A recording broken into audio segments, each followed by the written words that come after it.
Recording now. I'm just gonna keep going if that's cool with you guys. Go for it. So by the way, about the UI, it clearly changed rapidly during the game's development. I think their UI artists weren't really present for a lot of the development. Because here's a screenshot from the Nintendo Treehouse presentation versus the final release of the same screen that look completely different. Also, the fact that the art for the Common Blade that's next to Pyro in the Treehouse presentation doesn't even match what the art looks like in the final release, where it's more like a render through a filter of the 3D model, where that one's just straight up concept art. So yeah, that is the UI of this game. It's not fantastic. And while we're on the topic of upgrading, let's go back to Poppy for a bit. Poppy does not upgrade the way that every other character in the game does. Poppy upgrades through Tiger Tiger. Oh. Uh-oh. Tiger Tiger is an arcade cabinet in Tora's house that you have to play to gain materials through which to upgrade Poppy. Tiger Tiger is the bane of my existence. It's a classic arcade cabinet game that is just as hard as you would expect. Collecting treasure in it goes away when you get hit. It's annoying as fuck. There are secret areas that the game does not tell you about at any point. And it's basically a slog to upgrade Poppy. There are difficulty modes, but no one cares. Honestly, just play it on easy mode, which was added post-release. So if you never updated your game, you would never have the easy mode of Tiger Tiger, and it would be hell for you. I personally think Tiger Tiger would have made more sense as a mobile tie-in that you could then hook up to your Nintendo account, play while you weren't playing the game, and passively build up like materials for Poppy. Because the thing is, if Poppy is fully upgraded, she is fucking broken. She is one of the strongest blades in the game. She could become a face tank that cannot die. And spoiler alert, we're going to be seeing more of Poppy in the future. Not just with her little fucking grade schooler design, which I think is actually what it's called in Japanese. Yeah, she gets 2 other forms in the game that are named after what age she's supposed to be in that form. In Japanese. In English, it's just Poppy QT and QT Pie, because Tora's a weeb.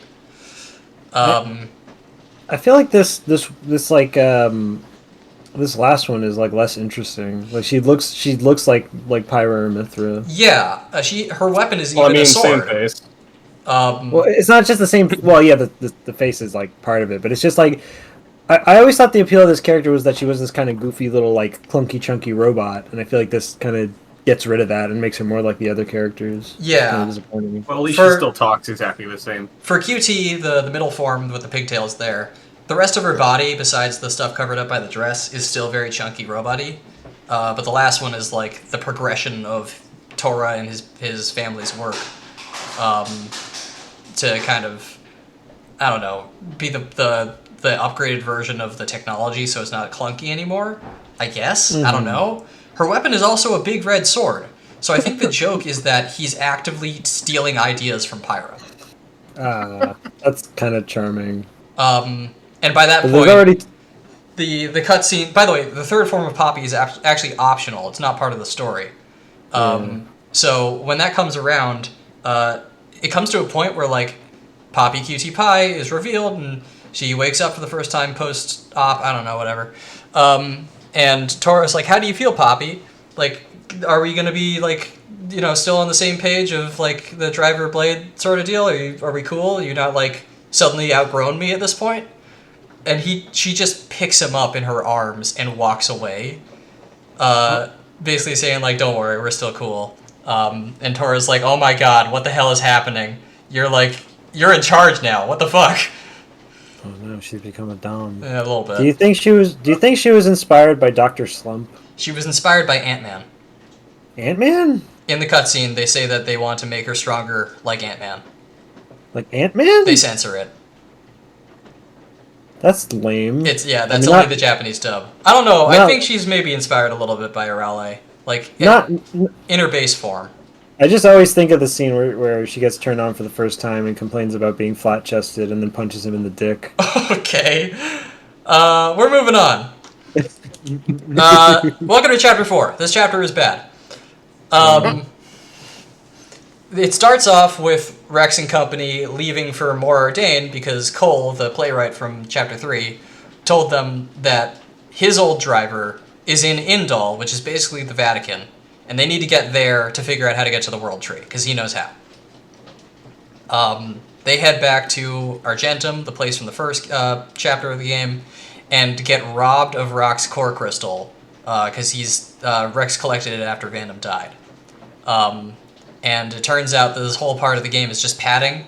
They have to backtrack to a couple of areas to search for the bandits that stole them. Turns out they're kids. They wanted to become drivers so they could fight off some guys that were about to assault the town in Gormott that Rex and company already went to, because without the water tower that Rex brought down on Morag, they're reduced on resources, and now they're vulnerable to attacks from bandits.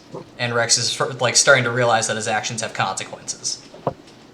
And Rex has to fight off the bandits and save the day, and eventually he just bonds with Rock, and Rock joins Rex as a Blade instead of Vandom. Mm-hmm. They comment that he still sounds a little bit like Vandom, even though Rock doesn't remember Vandom, which is kind of an important little world-building element that we'll get to later. Anyway, they make it to Morardain, which is the first stop on the way to Indal, because you need to stop there before you get there. And Morardain sucks. In-universe. I think the place is cool. It is overly hot. They have mechanized their Titan that they live on to drain it of resources for the efforts of the Empire, which is basically rapidly reducing its life cycle. It is overheating. The place is going to go down probably any day now, and people need to find a new place to live, hence why they annexed Gormott in the first place.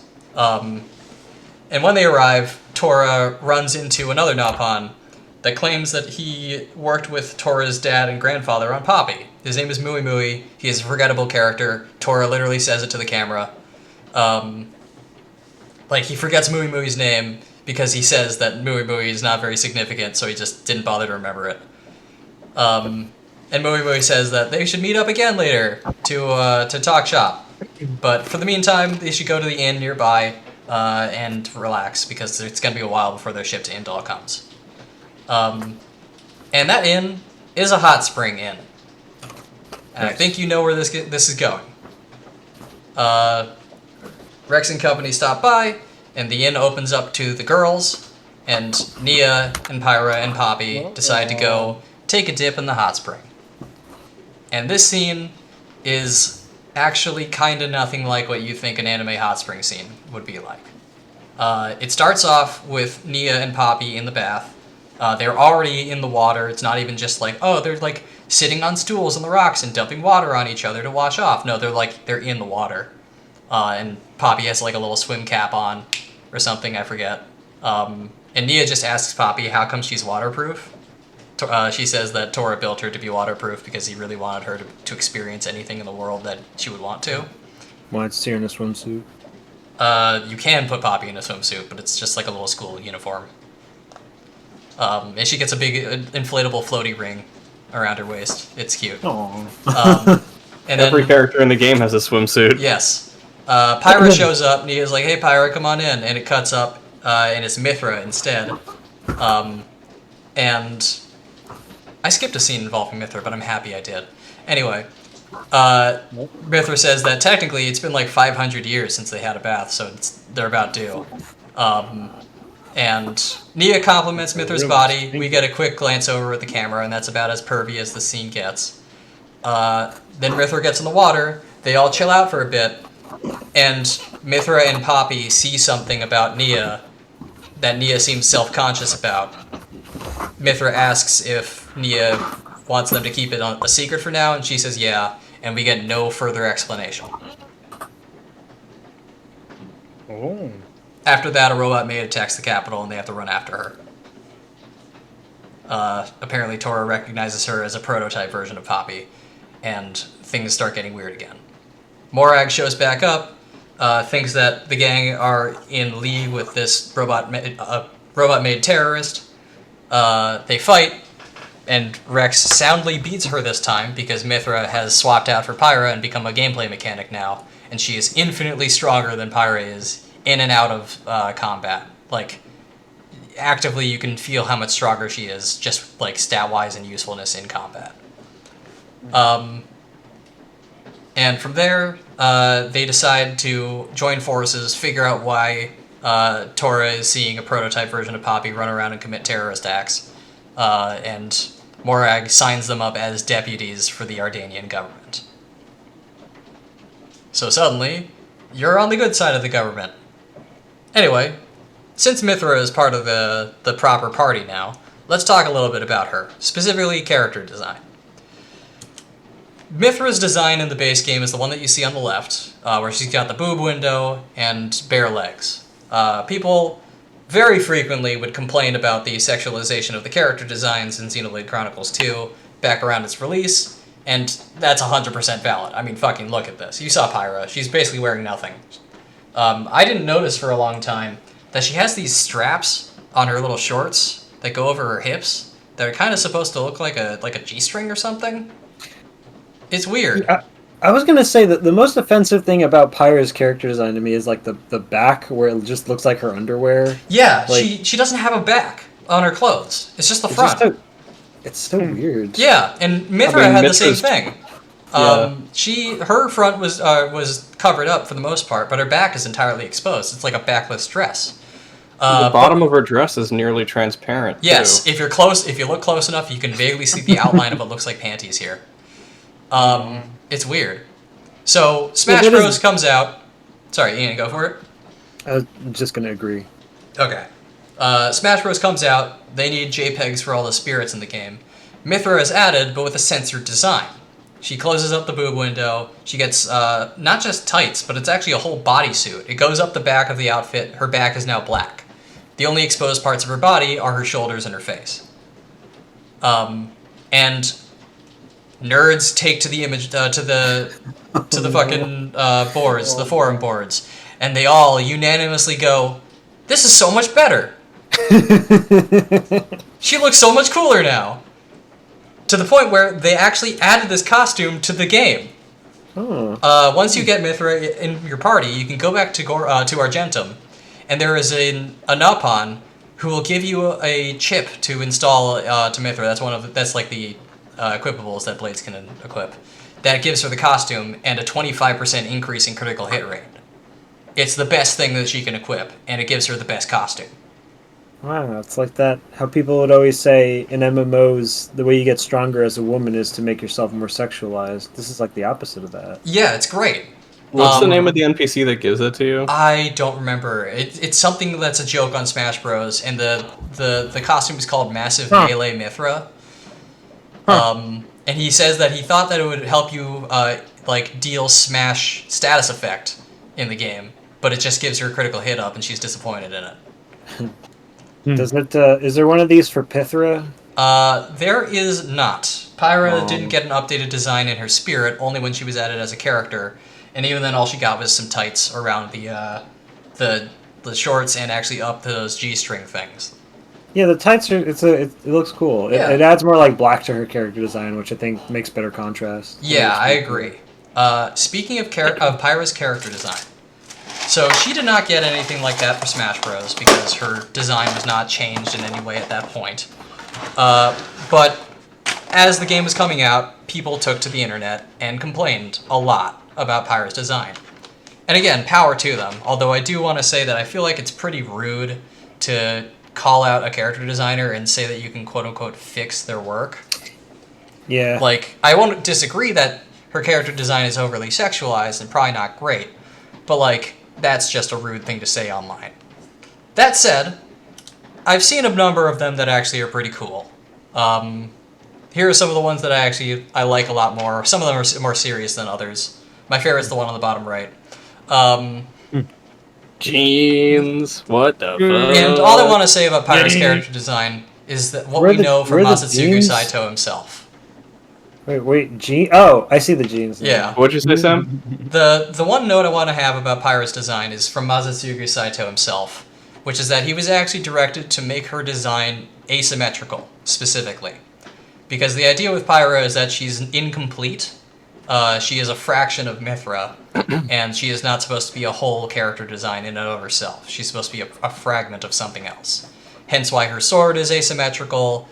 She's got these markings across. I don't know where the shot is. It's you can see them here. Like the markings on her chest plate are asymmetrical, and the ones on her cape things are the same. They kind of make an X and a C design coincidentally. It's not very apparent, but at least this character design here gets it. Like the torn up tights over here and the weird jagged line in the middle. The same thing with the arms and the chest piece. Yeah, That's what she's supposed to be. Yeah, that I feel like saying that a character is incomplete. Like I feel like just making them wear less clothes seems like a very uncreative way to explore that. That's correct. I kind of like. I think what I don't know if that's what this one's going for. The one where she's got like the kind of red undershirt with like the golden bangles. This one? No, the one above that. This one. That was making me think that because I think she's got like a red undershirt, but at first I thought like it was supposed to be like kind of like bits of her were like broken off almost. Yeah. I feel like that would have been kind of a cool. Nah, she's wearing a sweater. Yeah. Yeah, I agree. If they just made her look like she was chipped up, like some battle damage or something, that would be cool. Mm-hmm. It would also make her look more ancient, like she's supposed to be. Yeah. But I say all this with like the appreciation I kind of have for the character design. This one, by the way, is kind of a joke. It's supposed to just make her look like she's in a mech suit. Because as not great as Pyra's official design is, oh my god, it could have been so much worse. Here is Pyra's beta design. Oh, wow. I fucking hate this design. The laces on the weird bra thing. Yeah. The fact that it's like basically transparent except for a belt and sleeves and a bra, I guess. The glowing thing over her goddamn uterus is like the creepiest thing to me. And above all else, I will outright say I'm just not a big fan of Twin Tails. So this one gets points off for me. I like the color palette. I think the color palette's alright. She's actually It's a positioned white next mage to... color. Yes. She's positioned next to another concept art for Rex, by the way, which was more brown and black for his clothes. He had the anchor shot cannon on both of his arms rather than just one, and he had blonde hair. It looks like Lloyd Irving. A little bit. Looks like his hand. And most notably of all, her core crystal was a little bit different, where it was a little more streamlined, so it doesn't just look like the blocky cross that it is.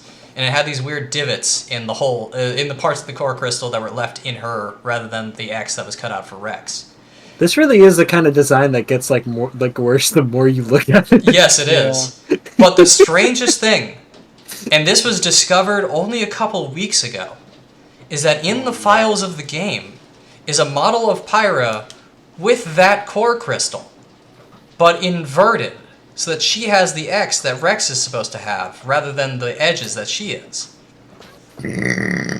This is completely new information that was discovered while I was making this presentation. And on top of that, she's got these 4 of these weird clip things that she's only supposed to have 2 of. I don't know why that is. But that's totally new information, and it scares me that this other design might have made it further along into development than I thought it did. They had to bolt her tits down even more. Yeah, so they didn't bounce around. That's actually another thing I want to talk about. Pyra has very, very little jiggle physics in this game. Some of the rare blades have way over the top jiggle physics that you'll see in combat, but Pyra has basically none. Like, I've never actually seen any jiggle physics on her character. Well, notable as well because every character in this game was designed to have crazy shit flying everywhere all the time. Yes, that was another thing I forgot to mention. Masatsugu Saito was also ordered or directed or whatever to give characters flowing parts of their design so they could flap in the wind. Hence why Pyra's got those cape things, and Mithra does too, on her waist. Nia's got a long scarf. Rex was the only one that made it out without one of those things. He just kind of has a solid design. Rex is the kind of character design that would work well with having, like, a secondary colored scarf. Yeah, I guess, but I guess he wouldn't want to get it wet because it's just his work clothes. Yeah. Anyway, moving on. This chapter is still bad. The padding continues as you have to chase down rumors for whoever the hell is employing Lila, the robot maid. You need to do some field skills and a maze and shit like that. Like a 3D vertical maze in some ruins of part of the city that you're not supposed to go to. But Sam, what are field skills? We'll get there. We'll get there. What? Long story short, blades that you equip can have these skills that let you affect the environment when they're called for at specific checks. The game only counts any blades you currently have equipped, so you can't just cheese them by having a bunch of blades with level 1 and that specific skill. But they slow down the pace of the game so goddamn much. They're completely annoying to work with. Nobody likes them. They're the worst part of the game. I'll talk about why later. Along the way, you also encounter Zeke again, who says that he's here to take Pyra away, even though she's Mithra right now. And there's a wonderful exchange where Nia tells him to shove off because they don't really have time to play with him today. Zeke retorts with, "Oh, are you scared to fight? Did you wet yourself, furry ears?" And Nia says, "Did I what?" And calls him a one-eyed monster because he has an eye patch. Cut to Rex, Dromark, and Pyra, or Mithra, whatever, all blushing and turning to Nia. And Rex says, "You know what that means, right?" And she doesn't know. And he turns to Mithra, who slaps him across the face and says to shut up before the fight breaks out. I don't get it. It means penis. She calls him a penis. Oh, one-eyed. Okay, one-eyed monster. Yeah, you haven't seen Austin Powers? No, I've never seen my own penis. Oof. Just like Fat Bastard. That's in the recording now. Anyway, you go into this old factory in a little hidden cave of Morardane. Turns out that Banna, the guy that hired Rex for the first job to find Pyra, is building fake blades, artificial blades like Poppy, using Tora's dad, who is alive and has been kidnapped for like fucking 5 years to help build them. And he's building an army. Tora discovers him, and they have a lovely little reunion. Poppy gets in on it, and they have to fight Lila again, who Poppy starts calling her sister. And they manage to beat Lila into some sense, who, as she's being ordered around by Banna, rips out her own like core that powers her so that she doesn't have to follow his orders anymore. Because he's got like a remote that forces her to do it or something. And Tora and Poppy stay behind so that they can have a bit of bonding moment with his dad and Poppy's sister, and potentially upgrade her with what parts they can salvage from her. Rex and Nia have to go it alone for the rest of the factory, and the place gets very heavy on the frame rate of the game because it's extremely detailed. And they come across fucking Giga Rosa, this thing. Banna and Mui Mui have a giant Mazinger Z intro where this thing comes out of a pool and is literally specifically a reference to Mazinger Z. You fight the big robot maid. Poppy comes out, reveals her new form that she gained from building herself with parts of Lila, and you kick its ass. It's got its own theme song. The transformation sequence is basically just like a Sailor Moon transformation, but with a robot smashing together its own new mechanical parts. She even like bashes her fists together as part of it. It's really over the top. It's like Big O. Yeah, it's basically Big O. And I'm pretty sure that the theme for Giga Rosa is like in part a reference to I Am Impact. Probably, from, yeah. From Goemon. Dromark is like, "This is incredible." Azert is like, this is awe-inspiring. And Rex is like, "This is stupid. Can we move on?" Mm-hmm. You chase Banna out to the docks, where you meet the buyers, Mikhail and Petroka, who are the two remaining members of Torna, the guys that Jin and Malos work with, who Nia immediately recognizes, and a fight breaks out between them. Petroka is the one with the terrible voice acting. Mikhail is a womanizer. He's blonde. That's all I got. And during the fight, Morag shows up, joins the party properly, and you can play as her. And she is my favorite character to play as, but I'll talk about that later.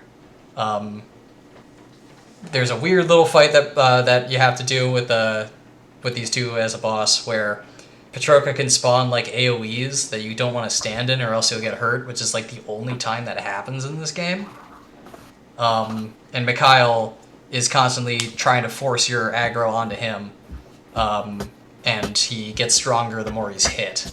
So you have to take him out fast so you can actually get back to Petroka, who is otherwise pretty unremarkable. You kick the crap out of them. They almost snatch a win out from the cutscene until some other lady shows up out of nowhere. Says her name is Fan Lenorn, tries to lock them down in like a weird time stop thing, and they manage to scuttle off in a boat that they took here, leaving everybody around to just kind of wonder why the hell this random lady showed up. She introduces herself. Her name is Fan Lenorn, and she is from the Praetorium, Indal, where Rex and the gang have been trying to get to this whole time. It's their next stop on their journey. Because apparently the Pope has some sort of desire to meet with them. He's called the Praetor, but still. And Chapter 4. Finally, we're done with that. It's just a weird part of the game, because they throw a bunch of characters at you all of a sudden. You got Tora's dad and Mui Mui and Lila, and then suddenly you get Mikhail and Petroka and Fan, who are all important characters, who all show up in the same scene, and they're all doing crazy anime bullshit, as like Morag joins your party too. It's like, this end of this chapter feels like too much. And frankly, in reviews, I've seen the same sentiment that Chapter 4 is the worst part of the game. And I can't exactly disagree. It's poorly paced, the plot is weird because we're talking about like robot maids and shit. Bunch of characters show up out of the blue. It's not great. Yeah, Morag's... What is Morag's motivation for joining your party? So, she is the Special Inquisitor of the government of Moradane. She is basically second only to the Emperor. Mm-hmm. She was in Gormat before because she was checking in on the console there, and ended up wrapped up in all this Aegis bullshit, and believed that Rex could be like a crazy terrorist wielding power beyond his potential. She's worried that Rex is not able to control what he has. So, in fighting her the second time around, Rex reveals and demonstrates a much greater level of control now that Mithra has become a little more honest with him, and she is impressed enough to employ them in hunting down this terrorist that has been attacking the capital. They're kind of co-workers for the moment, and when she shows up, Rex and Morag get to work together on a case in this huge, cool fight, and demonstrate that when they're like working together, they're a force to be reckoned with. Okay, so it's not like a redemption arc kind of thing. She's still working for the Empire. Yeah. Or whatever. Beyond that, she actually joins up with the party for the rest of the game, more or less, with the excuse that if Rex is going to be progressing at the rate he is, he needs a good head on his shoulders, and she's there to keep him in check. Mm-hmm. At the same time, she's got a little bit of Goku in her. She wants to see where this rabbit hole goes. Mm-hmm. And if she can watch Rex and Pyra and Mithra grow as a team, then she'll witness something incredible. At the same time, there's some political reasons. She needs to go to Indal for some business as well. So she might as well tag along. Luckily, it's only up from here. The game is going to get a lot better from this point on. There's really no drops in quality from here. They take a boat out with Fan, and there's a little moment where Mithra tries to talk to her on their own, where she calls Fan Hayes, a name that Fan does not recognize. She and Pyra talk in their minds, kind of as if that there's some knowledge they have of Fan in like a previous life that she does not recall anymore. Either way, as they head to Indal, they have to take one more stop at another Titan, because apparently the Cloud Sea has a huge dome in it of clouds that they can't cross, so they have to take some Titans that live around this dome through the dome, because they're basically like huge eels that you can walk through. It turns out this place, the Leftharian Archipelago, is where Rex is from. It's his hometown, and as they pass through to the next port, they're actually going to pass by his hometown. So everyone's like, yeah, sure, let's go check out where Rex lives, see where he's from. They arrive in Fonset Village, where he is beset upon by all the children who thank him for sending in money from his salvaging work. And his aunt Corinne appears as well to thank him for being able to fund some of these kids to go to school in Indal. Everybody loves Rex. He's super popular. For some reason, he is absolutely the pasty whitest person in the crowd. Everyone else in Fonset Village is far of darker skin than him, and I have no explanation why.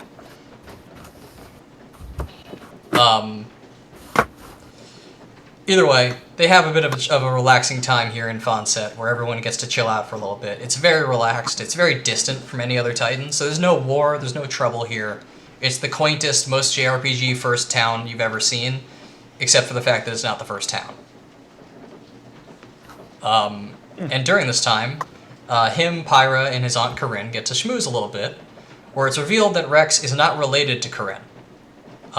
Rather, his parents brought him to the village when he was like, I want to say 3, maybe 2 years old. They were escaping something where they both died. His dad died in transit, and his mom died just as she was getting to town. Rex is an orphan, and his parents are buried in the graveyard outside of town, where he takes Pyra to pay their respects. It's literally Link's origin story from Ocarina of Time. Yeah. Well, isn't that like an explanation as to why he's so fair-skinned if his parents aren't from this town? It is, but they're still Leftharian. Like, he is of the ethnicity of the people from this region. Yeah. He's just not from this town. Arguably, it is an explanation, and technically there is a better one later on, him being related to another character we hear about. I'm just gonna say it out loud. Fucking Pyra and Mithra were awakened by another guy 500 years ago so that they could fight Malos in the Aegis War. That guy's name was Adam. He was a crown prince of another nation called Torna. And everyone... Rex is heavily implied to be Adam's descendant. You mentioned you mentioned Adam in text earlier, but I thought you misspelled like another character's name, because there was another character whose name kind of sounded similar. Maybe. Adam's name is spelled with 2 Ds. Yeah. And the implication is that Rex is descended from Adam. Adam was also of fair skin. He had golden eyes the way that Rex does. But here's the catch. Everyone in Leftheria is descended from Adam. Not just him. He's literally not special for being that. That's where the you people thing comes from. Yeah. We'll talk about that later on. But... Yeah. Also, I posted a thing in the voice chat. Yeah? That is this scene. Yes. After they visit the grave, Pyra and Corinne have a moment as well, where she talks about how she's scared that she's not good for Rex and that him being with her is going to hurt him. Like I said before, the same arc that I already mentioned. Anyway, they get to the port, they're ready to head out to Indal. Zeke meets them a 3rd time, and they're getting really tired of his shit. He's like, I'm here, we're gonna fight, this is how it works by this point. Nia points out that there's a cliff behind him, and there's a huge rock on the cliff next to him. Like, what's his goofy death gonna be this time? Because every time they beat him, it's really goofy, like Team Rocket blasts off again. And he just smirks, and suddenly fucking instant transmissions behind them, leaving a trail of lightning in his wake and knocking them all on their asses. And he says, yeah, so the last times that I was fighting you guys, I was joking around. I'm actually here to kill you this time.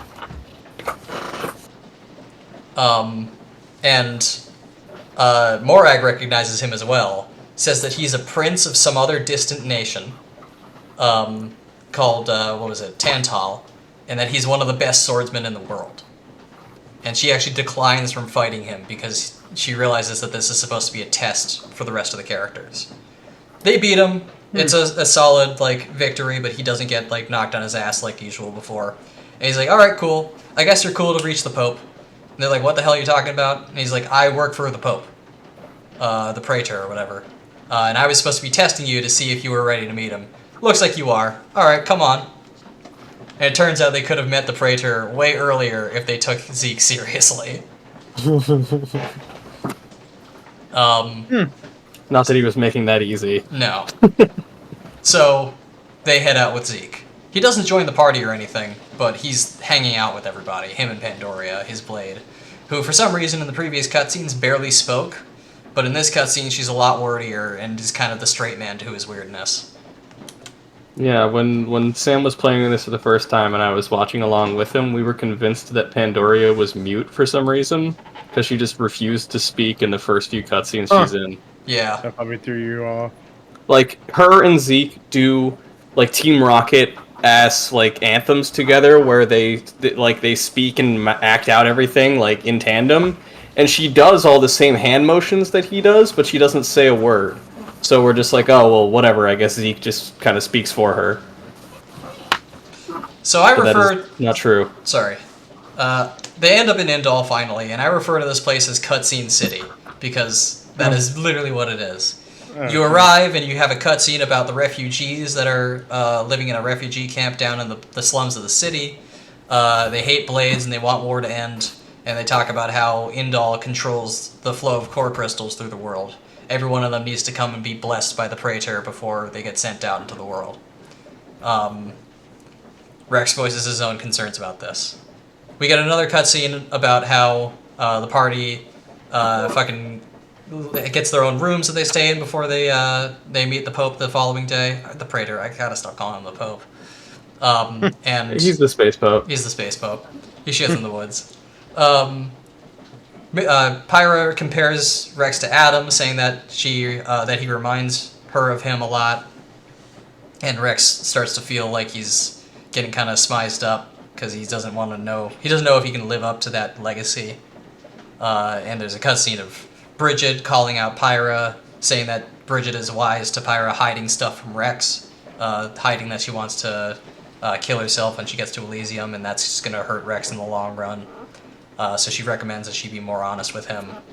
There's a scene of Rex and Fan talking about this huge mural that they have, and how Fan gets weird flashes of her past lives that she can't recognize, which is really weird for a Blade. By the way, she's a Blade, and the Praetor is her driver. Just a bunch of weird cutscenes that all hint at other stuff, but like it's back to back to back with no fights. Finally, they meet the Praetor. His name is Amalthus. He's the blue dude on the bottom left, or bottom right that you see there. And we hear a bit about his backstory, at least not vocally, but he and Mithra knew each other. And Amalthus reveals himself as Malos' driver. He is the other Aegis driver in the world after Rex, and that the two of them have a lot in common, he thinks, and that they can get along and maybe find a way to stop Malos. That's because surprise Malos is a Blade. Yes. Well, we already covered that a bit. During this talk, Rex asks the Praetor, like, what's going on with like the world and why does Malos act all bad? And Amalthus starts to give this speech about how like mankind has stopped progressing as a people, but rather they're regressing, and that the world and his duty is to get on top of that issue and figure out a way to push forward again, despite the fact that mankind is basically like devolving as we watch. And during this speech, we see a flicker of Malos appear over him, as Rex believes that Amalthus starts to sound like Malos instead. He leaves Mithra in Amalthus' care for a little bit so they can have a private talk, but he's very concerned about it, and everyone's like, I mean, what's the worst that he can do? Eat her? Oh no.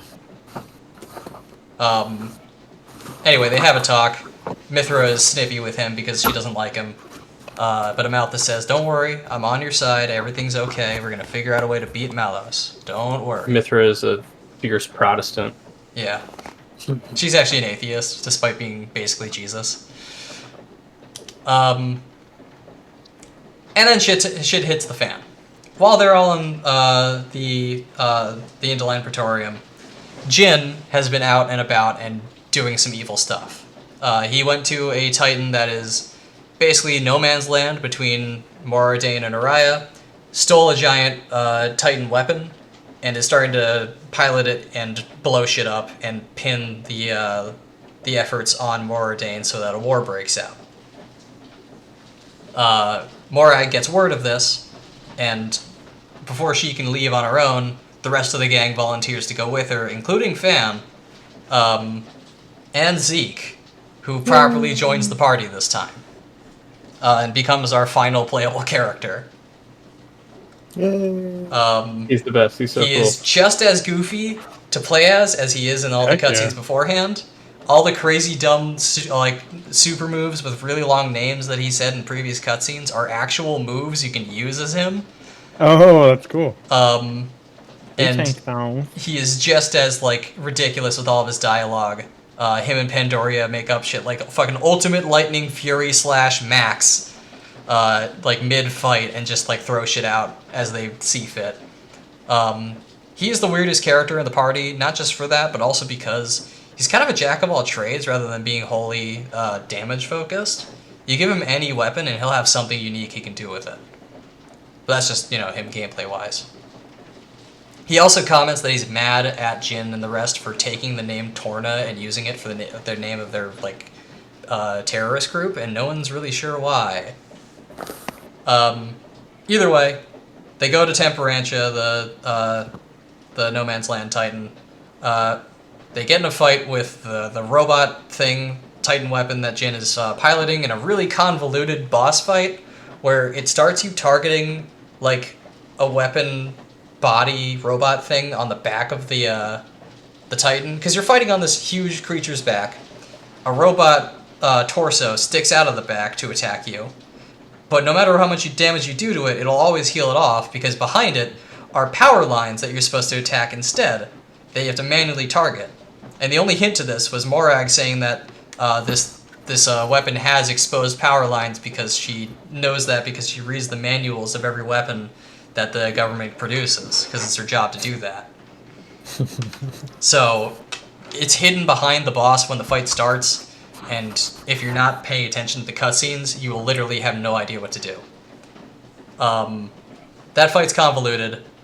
After you beat the robot by cutting the power lines, Jin pops out of the cockpit, and we get a cutscene about him also explaining that he's as old as Pyra and Mithra. He's been around for a long time. Remember that flesh eater thing I mentioned? He's the only one that's worked. He doesn't just become mortal, he actually becomes stronger.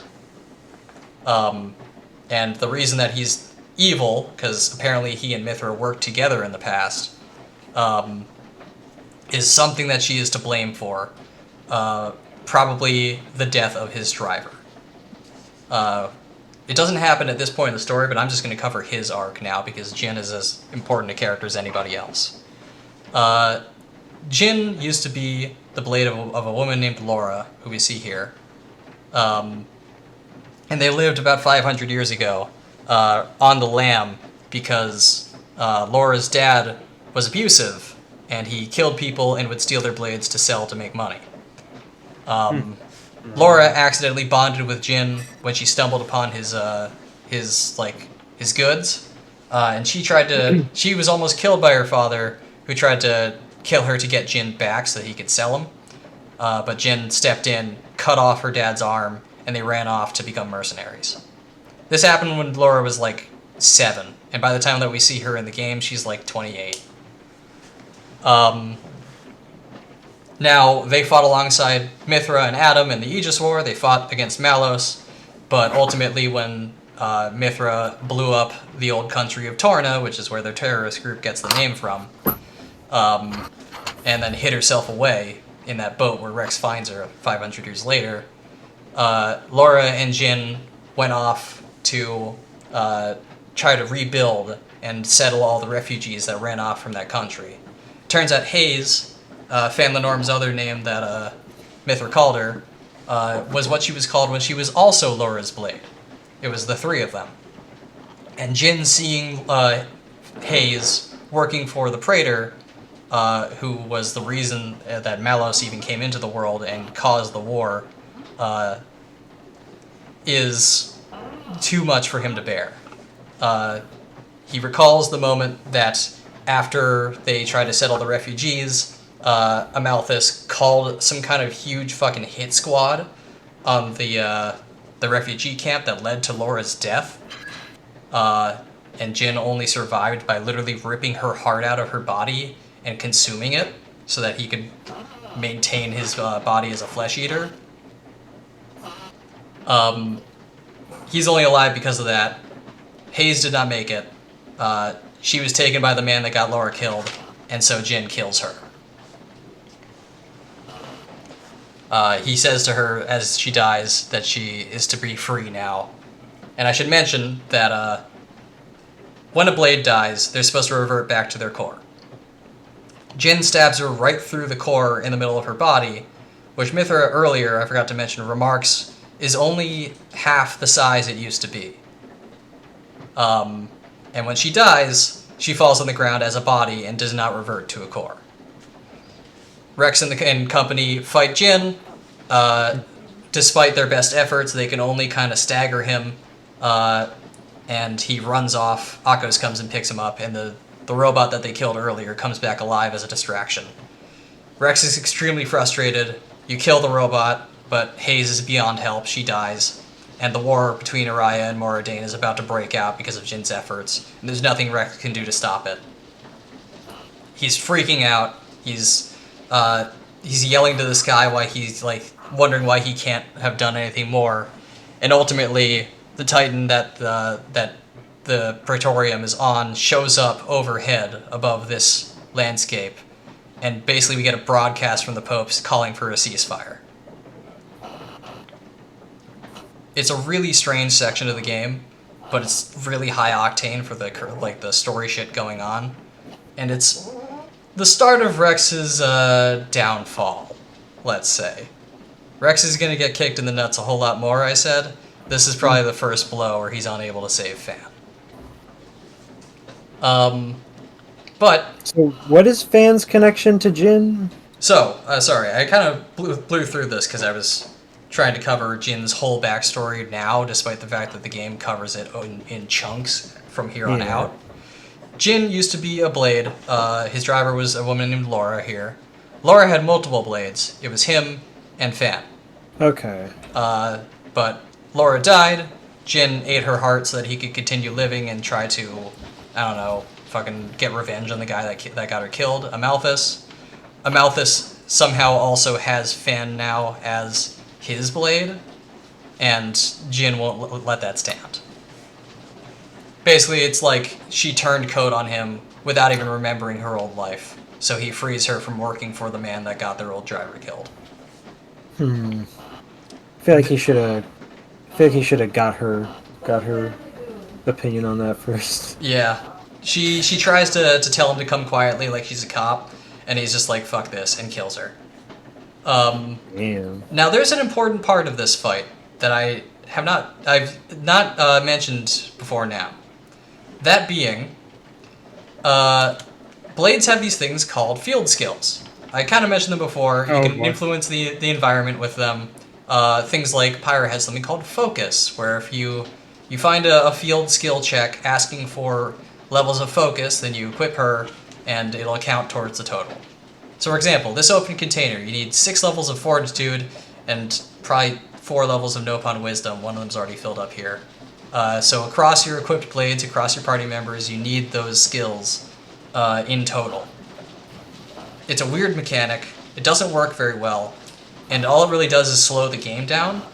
Let's say that you have blades that have those levels of skills, but you don't have them equipped. You interact with the interact point, the bars don't fill up all the way, and it says that the field skill check failed. So you go into the menu, you equip the blades that have those skills, you open the container, and it works fine, and then you unequip them because you don't want them in your current party. Like HMs in Pokemon? Yeah. It's pointless. All it does is slow the game down. Now, here's the thing. Let's say you die during any of those 3 fights. The first robot fight, the Jin fight, and the second robot fight. Oh no. I see where this is going. The party has to jump off of a cliff onto the back of the Titan to do these fights. But you won't respawn at the Titan. In the game, when you die, you respawn to the most recent point of interest, like a landmark or whatever. And that landmark that you respawn at is the top of the cliff, where at the top there is a tornado here that you need level 1 of Wind Mastery and level 1 of Leaping to access the back of the Titan from. That's not too bad. I mean, Rock can do that. He has both of those skills, and and he's on Rex. So, fine. The catch is, as soon as you land on the back of that Titan, the fight's gonna break out. So if you have equip to have Rock, in your party. yeah, he's gonna be in your party, and sorry to say it, Vandom, Rock's not that great. So, sure, field skills slow the game down, and the game would be better off without him. During this case, the game is actively hindered by them being there because it forces a build on you that you don't need for the fight because of a field skill check. That's dumb. Maybe that's part of the challenge. God, I hope not. Yeah, So anyway. pay attention. That chapter's over. Chapter 6. Political intrigue? Oh no. The ceasefire is called by the Praetor, who demands that the heads of the Urian and Ardanian government come for a meeting in Indal. It is attended by Morag and her brother, the Emperor, who is actually like a little boy. He's actually very good at his job. He's not just like a little kid that's not sure what he's doing. The Queen of Araya shows up. We never see her before. And Praetor Amalthus also demands that Mithra and Zeke attend because they are neutral parties from other nations and/or factions.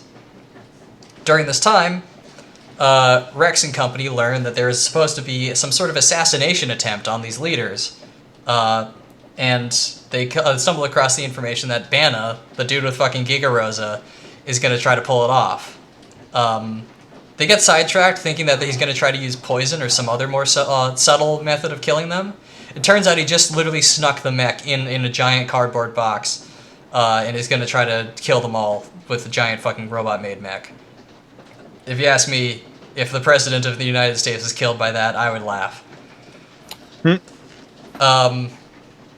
have to fight Giga Rosa again in what is absolutely some more padding and reuse of assets. All is different is she has a G on her head and Mooey Mooey's not in the cockpit. But as you beat her, Banna sets off a self-destruct sequence.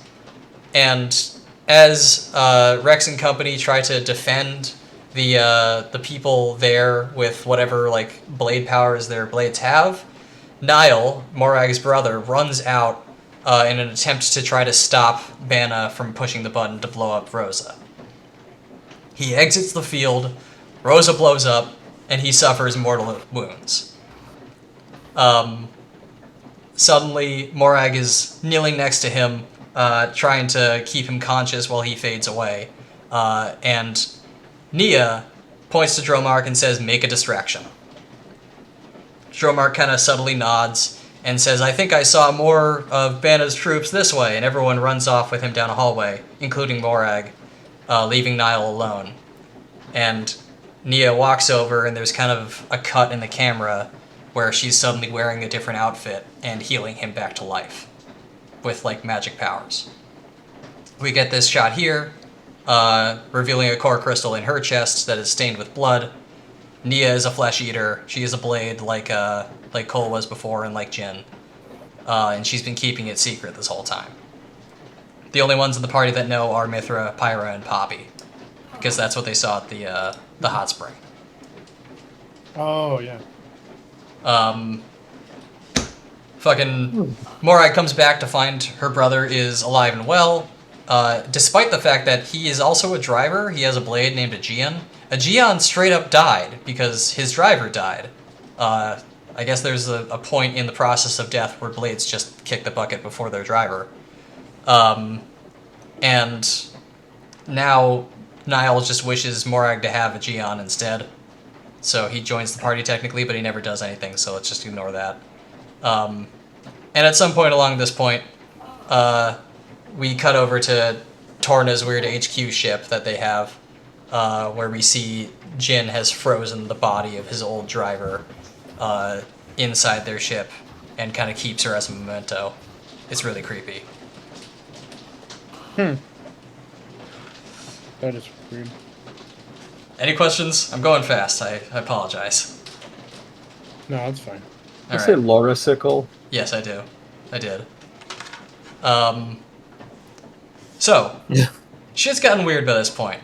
The gang has no idea what they're supposed to be doing anymore. The Pope is busy. He can't help them with reaching the World Tree. But he asks...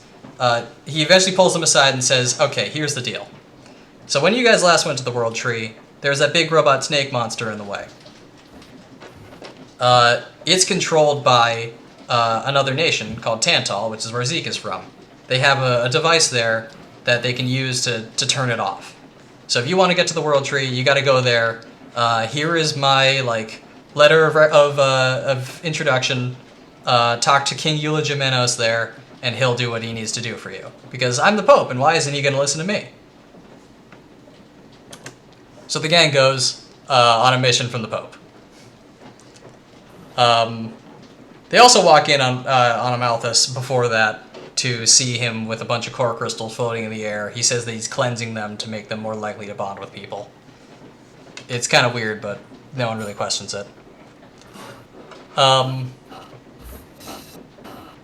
So they hop on a boat. I'm realizing that I don't have a whole lot of tangential stuff coming up, but oh well, that's fine. They hop on a boat, they head to Tantal. It's very cold there. It is the ice level of the game, so they cross snowfields and shit to reach the city. And there's even a little cute scene where Nia has to huddle up against Pyra as they walk, and Pyra's not happy being just a heater for somebody else. They get in town, learn that the place sucks, there's no crops, they have to rely on a black market in order to survive. And Zeke takes them over to the castle, where his dad, the king, is waiting for them. He explains that, my dad might have disowned me at some point because I kept trying to leave Tantal. We're an isolationist nation, so, kind of a big deal or whatever. But, we're family. He'll help us out. No big deal. They walk in the room. Rex passes off the letter of introduction to the king of Tantal, who immediately rips it up, crucifies Pyra in some sort of electric jail thing, and forcefully takes everyone else captive, saying that he's heard history, he knows what the Aegis is capable of, it's his responsibility to kill her before she blows up another 3 Titans. And everyone's like, what the fuck is going on? Before they get locked into jail.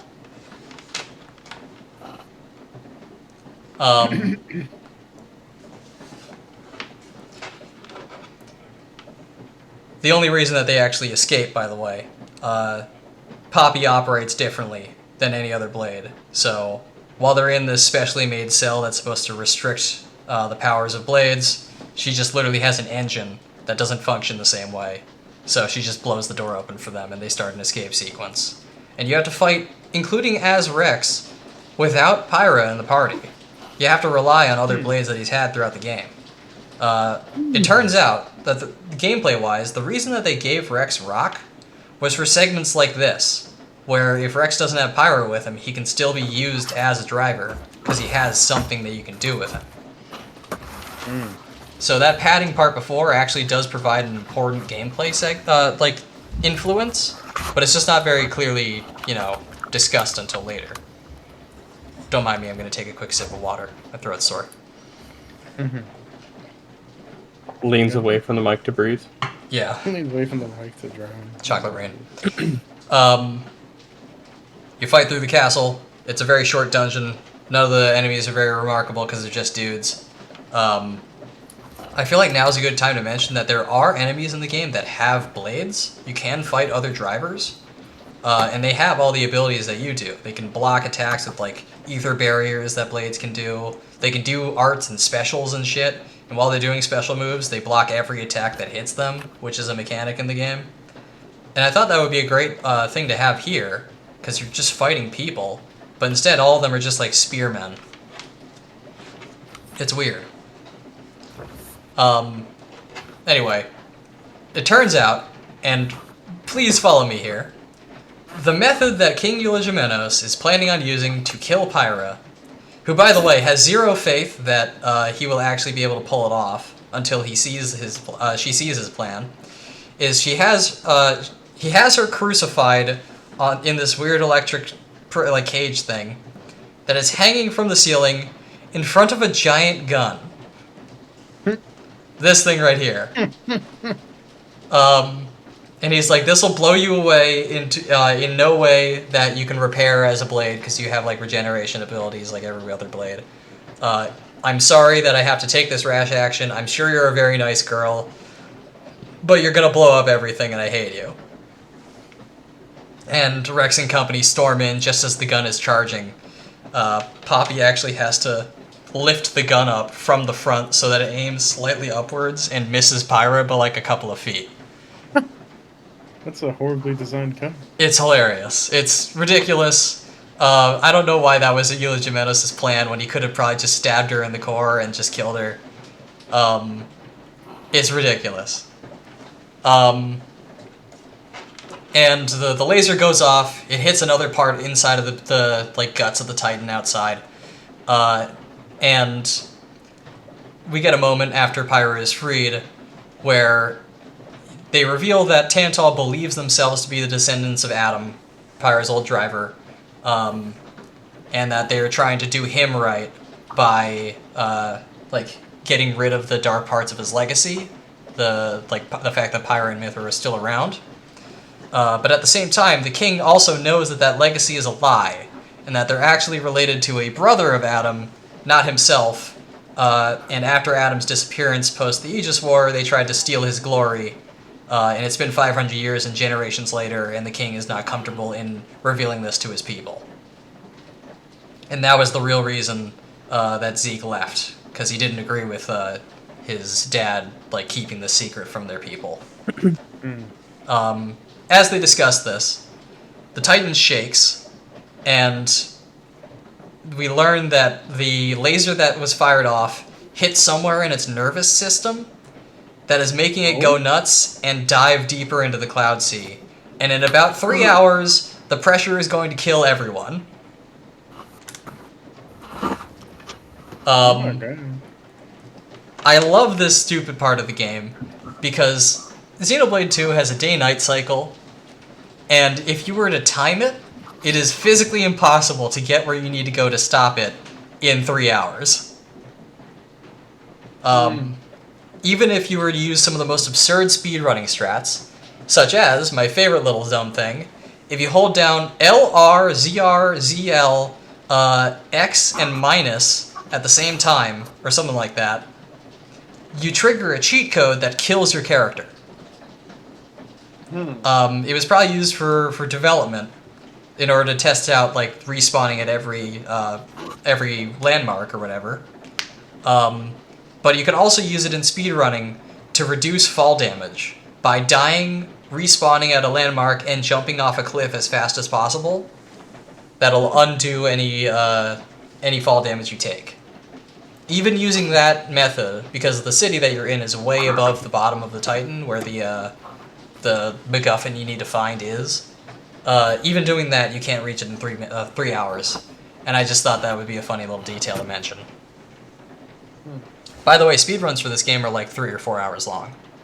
It's not long for a game like this. So anyway, the device that the gang came looking for is called the Omega Fetter.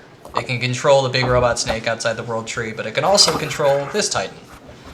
And they need to go and stabilize it in order to stop the Titan from sinking. So they head down into the snowfields, they find the Omega Fetter, Mithra chills it out, and there, the rest of Torna shows up to make things worse. First you fight Akos, Mikhail, and Petroka all at once, and kind of wipe the floor with them, but then Jin shows up, and assumes a weird fucking one-winged angel outfit that you see here.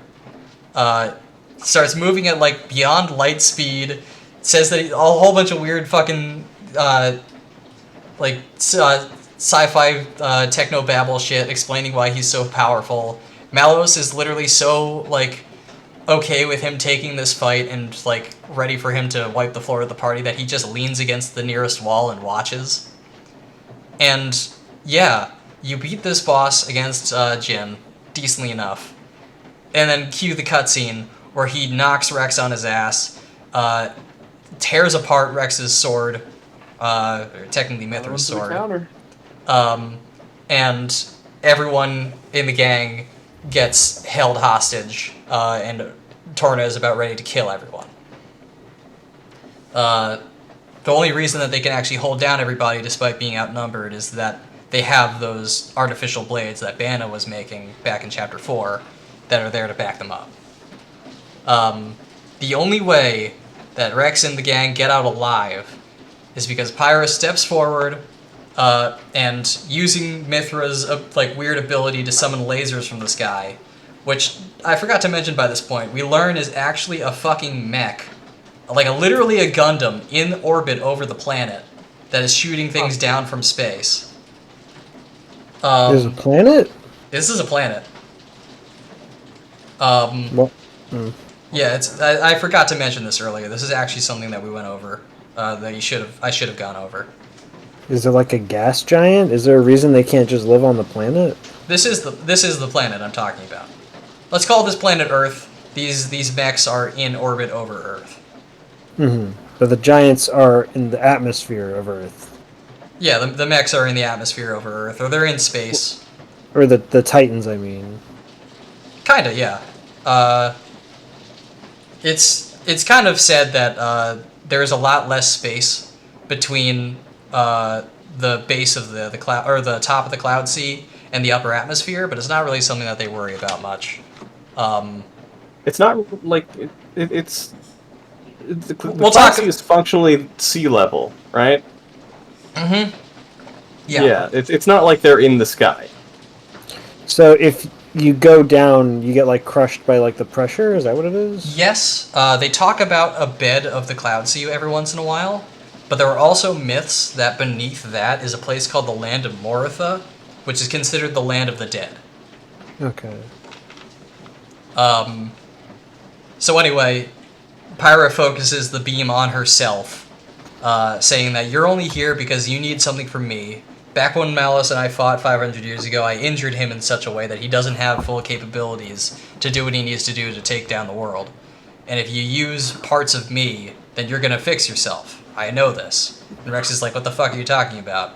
And Pyra says, I'm going to kill myself here and now if you don't let them go scot-free. Then you'll never be able to do what you need to do. You'll never get what you want. And I don't know, I also die and make Rex really sad. The rest of Torna is ready to call her bluff, but Jin and Malos believe it. Because I mentioned before that her and Rex kind of share injuries, so if she dies, then Rex will die. But Malos even mentions that she's some crazy Aegis power that'll probably let him live beyond that. She'll transfer whatever information, whatever healing power she has left in her as she dies to make him survive. So even that's not going to kill him. And they agree with her. They agree with her bluff and let everyone else scot-free, but they take Pyra away. This is probably the hardest Rex loses in the game. He gets his ass totally beat. Pyra gets taken. 2 to the counter. What? You add 2 to the counter. For Yes, How hard is that? I think I did add 2 to the counter because of how hard he loses. No, So that's not what's the trade-off?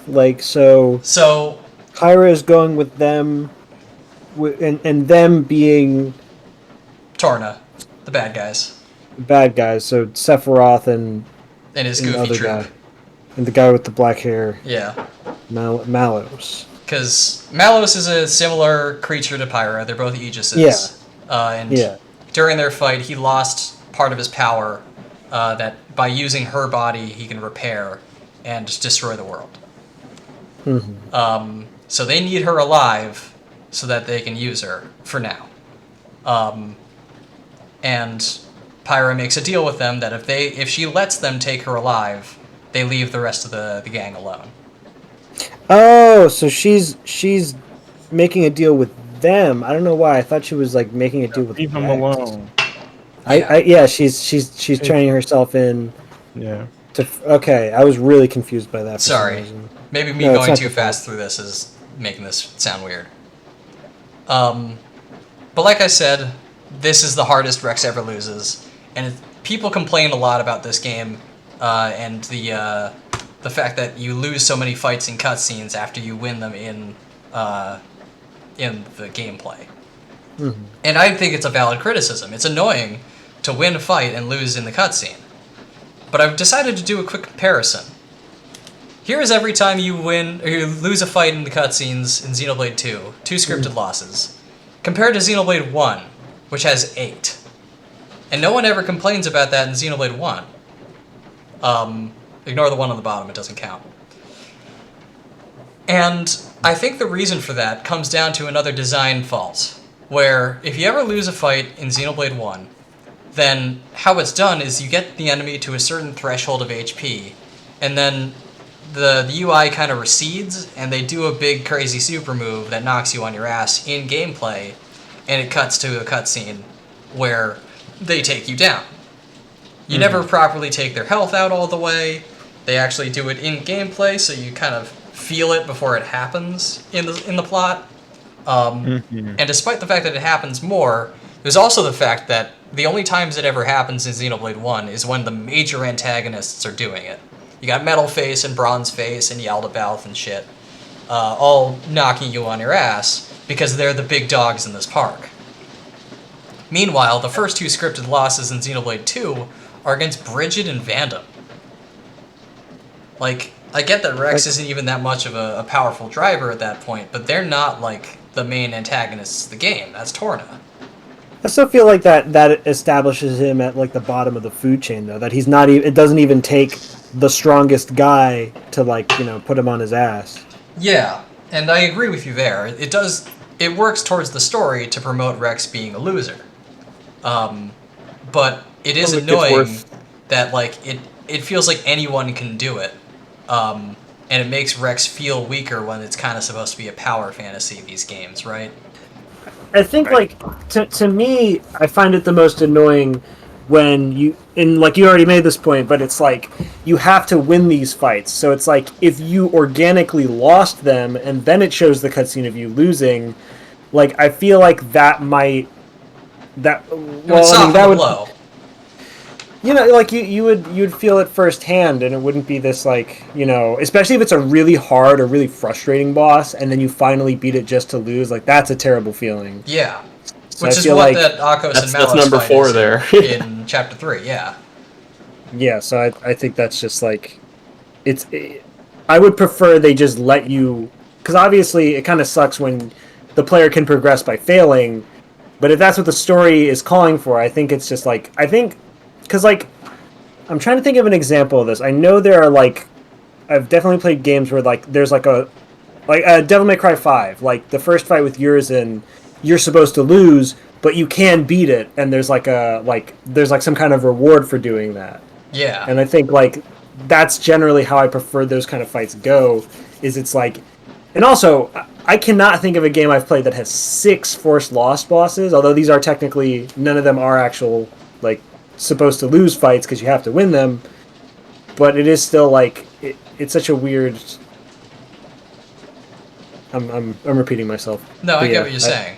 I feel like I also want to express my tiny little addition to this, in that the bosses that you lose to in Xenoblade 1 all are 9-story tall giant robots that can kill you by stepping on you. And it feels a little more justified than losing to, another person. At least, visually. Not But to that's just mention the nature of Xenoblade 1, for having all of the villains of Xenoblade 1 be 9-story tall robots. Yeah. I also feel like it's worth mentioning that, the Akos and Malos fight is the hardest one of them all, I feel like, because you're just not equipped to deal with it. But this last one against Jin is still pretty tough. But it doesn't have any extraneous mechanics besides one move that he has. How necessary to the story do you think some of these losses are? Do you think they could have written it so that it there's a slight branch, or do you think they're all necessary for the story that they're telling? I feel like the losses against Brigid and Vandam did not totally need to happen.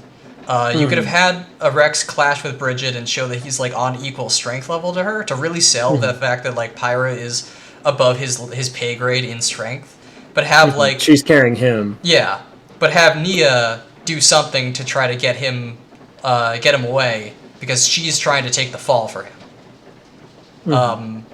Like, Rex is trying really hard to save her, but Nia isn't social enough to realize that he's, like, trying to do that. So, once she realizes that he's, like, literally the first good person that she's met in her life, she tries to get him to run away and take the fall so that he doesn't get banged up for something that she's done. Meanwhile, against Vandom, like, Rex losing that fight makes sense because Vandom's supposed to become a mentor to him. But it could also be that, like, Rex, like, wipes the floor with Vandom really hard, and then he's about to go overboard and almost kill him without realizing it, and Pyra has to cut the power off so that Vandom survives. I like the idea that, like, if you win the fight against Vandom, he just kind of, like, he, like, falls over, and then he, like, gets back up and just dusts himself off, and he's like, okay. Yeah, that's pretty cool. Not bad, but you're still sloppy with that anchor shot, kid. Yeah. Because Vandom actually teaches Rex how to do stuff that influences the gameplay. He teaches Rex that anchor shot, one of his arts, can be used to topple the enemy, and it gains that ability. Yeah. That's cool. Yeah, like, I feel like those ones at the very least could have been better. And Akos, he beats the party, but Vandom still scares him off. Like, it's not as much a loss, but I'm going to count it because, come on. And it really sells home that Pyra and Rex share pain. Which Vandom says he's never seen before. That's not a normal thing. I think yeah, sorry? I think another way these kind of segments could work is, like, maybe in, like, Xenoblade 1, you're not, like, fighting Metal Face, you're fighting, like, Tin Face. Or like some weaker villain, and then, like, after you beat that guy, like, you actually do beat him, but then Metal Face shows up and you're like, oh no. So actually, like, there was a scene of that in Xenoblade 1 that I didn't have on this list because I didn't consider it enough of a loss. Where you beat Bronzeface, you escape the dungeon that you fought him in, and then Metal Face shows up, and you're having a much harder time on him.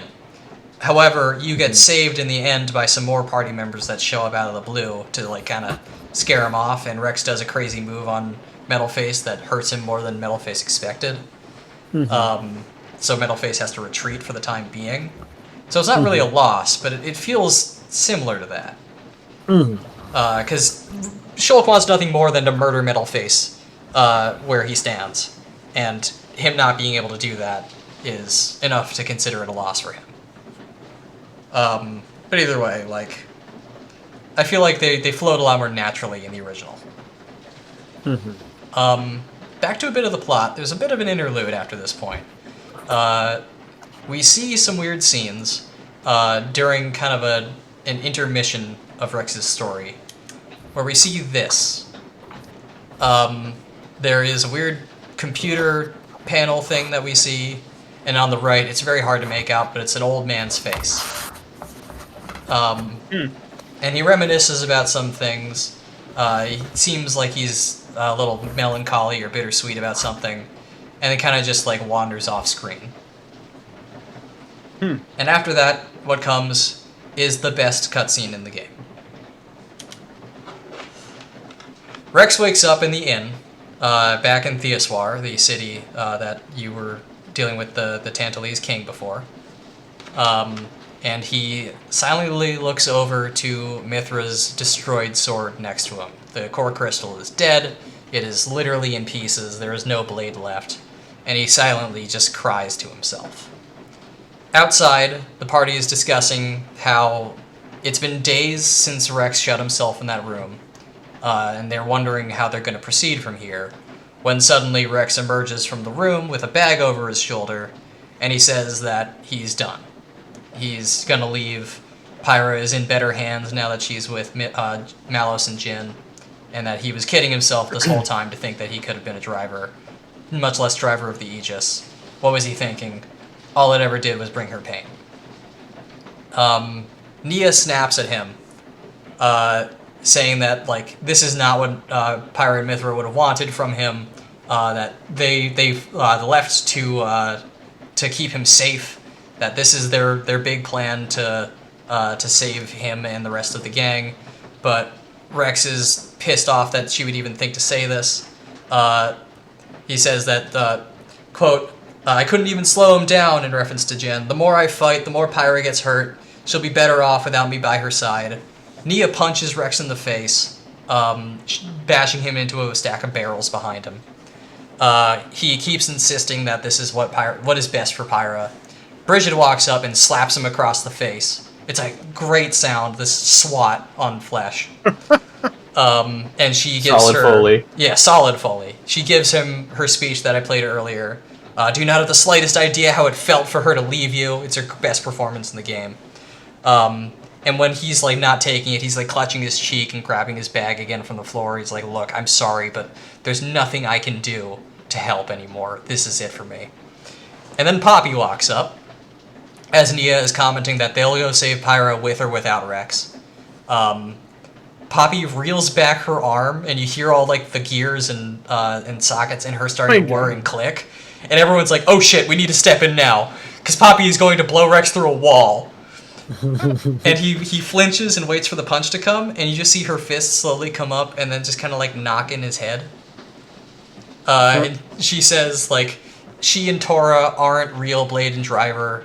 That they only do what they do. They only know where they're going and know how to do what they do because they look up to Rex and watch and follow his example.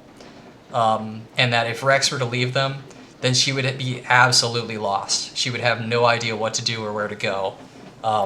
It is his, like, optimism through this game, the fact that he can, like, push everyone to try to believe in this myth of Elysium, that they can save the world, that Tora and Poppy are even still here. And Poppy starts crying and saying that if he leaves, then they're going to be completely lost without him. And Rex just kind of says her name quietly when Pandoria arrives back. She wasn't in this scene. Whispers something to Zeke, and Zeke says, all right, it's time to go. We got to talk to the king. There is no closure to this scene. It is just Rex having to deal with his party and the party that he has built. The fact that they still carry that optimistic spirit of his that they would not have if he wasn't there, and it's come back to bite him in the ass because he no longer has it and they don't believe in him anymore. However, he doesn't even get a chance to leave because the king of Tantal needs to speak with him. So, cut over to that. The king of Tantal says that he has a book from ancient times, and that he's done hiding the truth from his people. Not only is the Praetorium bleeding their titan dry and is the reason why they're all in this cold nightmare, but also he has this old tome from written by someone who used to travel with Adam and Mithra. And in the tome, it describes a third Aegis sword that so far no one's been able to figure out the origin of. And that he's seen Pyra, he's seen Mithra, that's only two. So if Rex needs some kind of boost, if he needs something to turn to tilt the scales against Torna, this lead might be what they need. And Rex seems into the idea, but he doesn't know where to start. And for the first time, Gramps comes off his back and becomes a character, and starts philosophizing to him, saying, like, are you ready, Rex? Are you ready for the truth? And Rex is like, I mean, I guess. They head back to Fonset in Leftheria, where Rex is from. Fucking Azurta reveals that everyone in Leftheria is descended from Adam, and that this town was founded by him as a safeguard for some hidden third power that he had. And that big cloud dome I mentioned is actually home to a giant decaying dead titan that is floating in the cloud sea, in which Adam built a tomb for this third sword, with the idea that if anyone could go in there and had the strength to get it out, then it would be revealed to them the location of Pyra in the cloud sea and they could bring her back into the world. But sadly, things kind of happened backwards. So the party has to descend into this dead titan called the Spirit Crucible Elpis to recover the third sword and give Rex what he needs to save the world. This fucking level.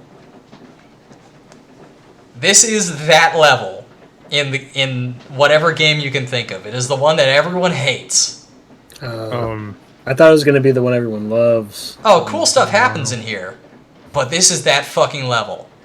The reason that the Spirit Crucible Elpis is so hazardous is because a decaying titan trapped in the Cloud Sea has nowhere to get rid of its gases and its various other, like, whatever accoutrements that a dead titan has, and it expends so much ether into the air, which is like the energy that blades need to like work, that it actively limits the power of blades inside. To them, it feels like it's difficult to breathe. Even the drivers are feeling some of this too. They don't have access to most of their powers, so in combat you can't use any special moves above level 1. And all the enemies in there are super durable. They have weird mechanics where they like sap power from you. Some of them start spawning more enemies, or they dwell in poison swamps, so you can't like get up too close to them without taking constant damage. It's hazardous. And the only person that's any good is Tora, because Poppy doesn't function like a normal blade. So he basically becomes required to work in this this part of the game. And because Rex doesn't have Pyra or Mithra on him, his builds are thrown out of whack too, and he becomes terrible. It's a really weird part of the game that requires you to rely on Tora as a part of the team. You're basically supposed to play as him this whole time because he's the only character that can do anything. We're only lucky that Poppy and Cutie Pie can change out their elements, otherwise blade combos would be basically impossible besides 2 elements. So, how many people are in your party at any one time? There are 3 drivers on the field, each one accompanied by a blade. We're just going to call them the 3 active party members. So 2 other party members are on the bench. So how much, like, does this game have, like, passive XP for party members that aren't, like, in play? Yeah, and it doesn't limit it if you're not in play either. Okay, so, like, you can't get to this point and have, like, a really low-level Tora, basically. No, yeah, you're Okay. good. That's probably the biggest saving like a grace. Now, as much as the level sucks, because there's a lot of field skills you gotta do, all the enemies are really dangerous, and it's really just fucking long.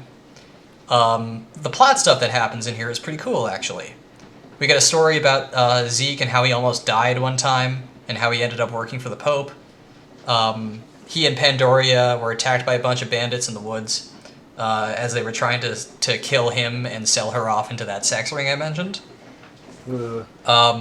And she's really, really uncomfortable with the idea of becoming a bandit's blade. She wants to be with Zeke. I should mention that Pandoria's got these big nerd glasses that are like fogged up so you can't see her eyes. As she opens up and becomes more of like an honest person in this cutscene. Can you guys hear me? Sorry. Yeah, we can hear you. Oh, we can hear you. No, I was saying I remember that from an earlier images, that Yeah. design. Her eyes actually become visible behind the glasses as that cutscene goes on, and when it's over and she's finally fully honest with everybody, those glasses are totally open and clear, and they remain that way throughout the rest of the game, even in the UI. Huh. Oh, that's a nice touch. It's That's cool. cool. I like that. And the only way that they survived, because Zeke was on his last legs there, is that they were abducted to the Praetorium, where Zeke was operated on and had part of Pandoria's core crystal embedded in his chest. It's basically a pacemaker now. Which is very similar to what happened to Rex. He's still got Pyra's core crystal in his chest, keeping him alive. So they comically refer to each other as Blade Eaters. Meanwhile, Nia is having a really tough time. She is hyperventilating. She's unable to breathe properly in this air because at this point we know that she's a blade, but she hasn't revealed that to the rest of the gang. And most of the plot of this part of the game is her slowly coming to terms with being more honest with herself to the rest of the party until it results in her revealing this secret to everybody at the very bottom of the Spirit Crucible. We also learned that she had, like, her old driver was the father of, like, a little Gormati girl, one of the cat people in this world, and has basically subsumed the identity of that girl when she died to an illness. It's really fucked up. Oh, wow. Yeah, so that girl was Nia, and Nia only calls herself Nia because the original Nia's father made her pretend that she was the original Nia. It's really fucked up. Very Astro Boy. Very Astro Boy. Now, Nia reveals this to Rex at probably the worst opportune time in the game. those fucking ghosts. At the very bottom of the Spirit Crucible Elpis is a chamber containing what we assume is an obelisk with the sword in it. But as they approach, a bunch of ghosts of Adam appear and attack the party. And these are the most annoying boss in the game. Not the hardest, that one's Arcos and Malos, but the most annoying because they only have 3 moves. One where they hit you, one where they hit you really hard, and one where if they're at about 20% HP, they duplicate into 2 more ghosts. And AoEs in this game are helpful, but it's really easy to knock a guy down to 20 HP and not be ready to kill him yet, and have him duplicate into more ghosts. So this fight can take a while if you're not ready for it. You really have to bring blades that have good level 1 supers that are AoE so you can deal with more enemies. Or just start charging up the party gauge and throw out chain attacks for the first time ever to keep the enemy from doing a move. But the only problem is that unlike Xenoblade 1, if you kill an enemy in a chain attack, you don't start focusing on the next enemy. It just continues into overkill. So there's no real reliable way to take these guys down. It's annoying as fuck. Some people recommend you take them to about 25% health and then bomb the fuck out of them with other, like, super moves. But there's really no reliable method. Anyway, cutscene begins. The party's getting overwhelmed by these ghosts. And Nia decides this is the time. She reveals herself as a blade, defends Rex, and says that the reason that she's ready to come true to herself, which has been built up throughout the Spirit Crucible Elpis, because Rex has been helping her kind of, like, come to terms with that she's with herself accidentally. They talk a lot about how, like, Rex has gotten to know her really well, and that she's being really, like, negative in a different way nowadays, so he kind of, like, helps her out of that funk. And she admits to him, like, I'm ready, I'm thankful for everything you've done for me. Rex, I love you. Oh. And Rex is like, what? And Rex stands up after she's getting beaten down, and he saves her, and he turns around and says, I love you too, Nia. I love you and all you guys. And then everything explodes. It's like you can hear the glass shattering in that cutscene. Yeah. Nia even chuckles and laughs it off and says, like, yeah, that sounds like you. And he's like, yeah, whatever. But, so, you guys ready for some Xenoblade 3 spoilers? Too bad. He wasn't joking. Oh my goodness. Yeah, And all you guys. this rabbit hole goes down pretty far. Because, man, when we look at Rex's family tree, Jesus goddamn Christ! Oh my goodness. Anyway, everything explodes, and everything lights up, all the ghosts disappear, your vision goes white, and Rex wakes up in a field. He wakes up in Xenoblade 1. Yeah. This is the scene from the beginning of this presentation I mentioned, where Rex wakes up in a field with a man. That man is Adam, or at least the memory of him. And Rex has come to him asking for the power to save Pyra and Mithra. The memory of Adam that is there, first of all, tells Rex that he's not actually the real Adam. But Pyra and Mithra, or really just Mithra, never took him to this dream, and he's kind of just soaking it in for now. They have a chat. Rex mentions that he needs to save them, and Adam tells him that, look, they feel awful, they think they're burdens on the world, they want to die. You need to go prove it to them that, you know, they can be more than what they are, and that you can live a life with them despite them thinking that they're burdens, because they're not. And when everything comes to and the ghosts are gone, Rex finds the sword that comes out of the obelisk before them, and he picks it up and slashes it to his right, the same pose that he had when he first woke up from being brought back to life.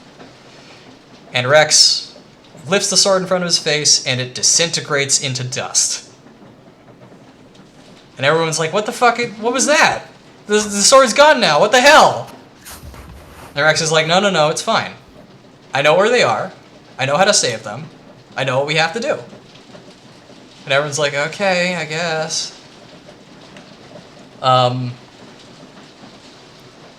So something has clicked in Rex. He's evolved in some way. And by the way, here's the comparison between the two shots of him holding the sword. Rex says that they're somewhere called the Cliffs of Moratha, and that if he can get to them, he can save them and save the world. Now, as the sword fades away, Rex has a weird little vision. He sees a bunch of images flash in front of his face. Specifically, these are what they look like. There is a planet with a ring around it that glows with an energy that crosses the ring.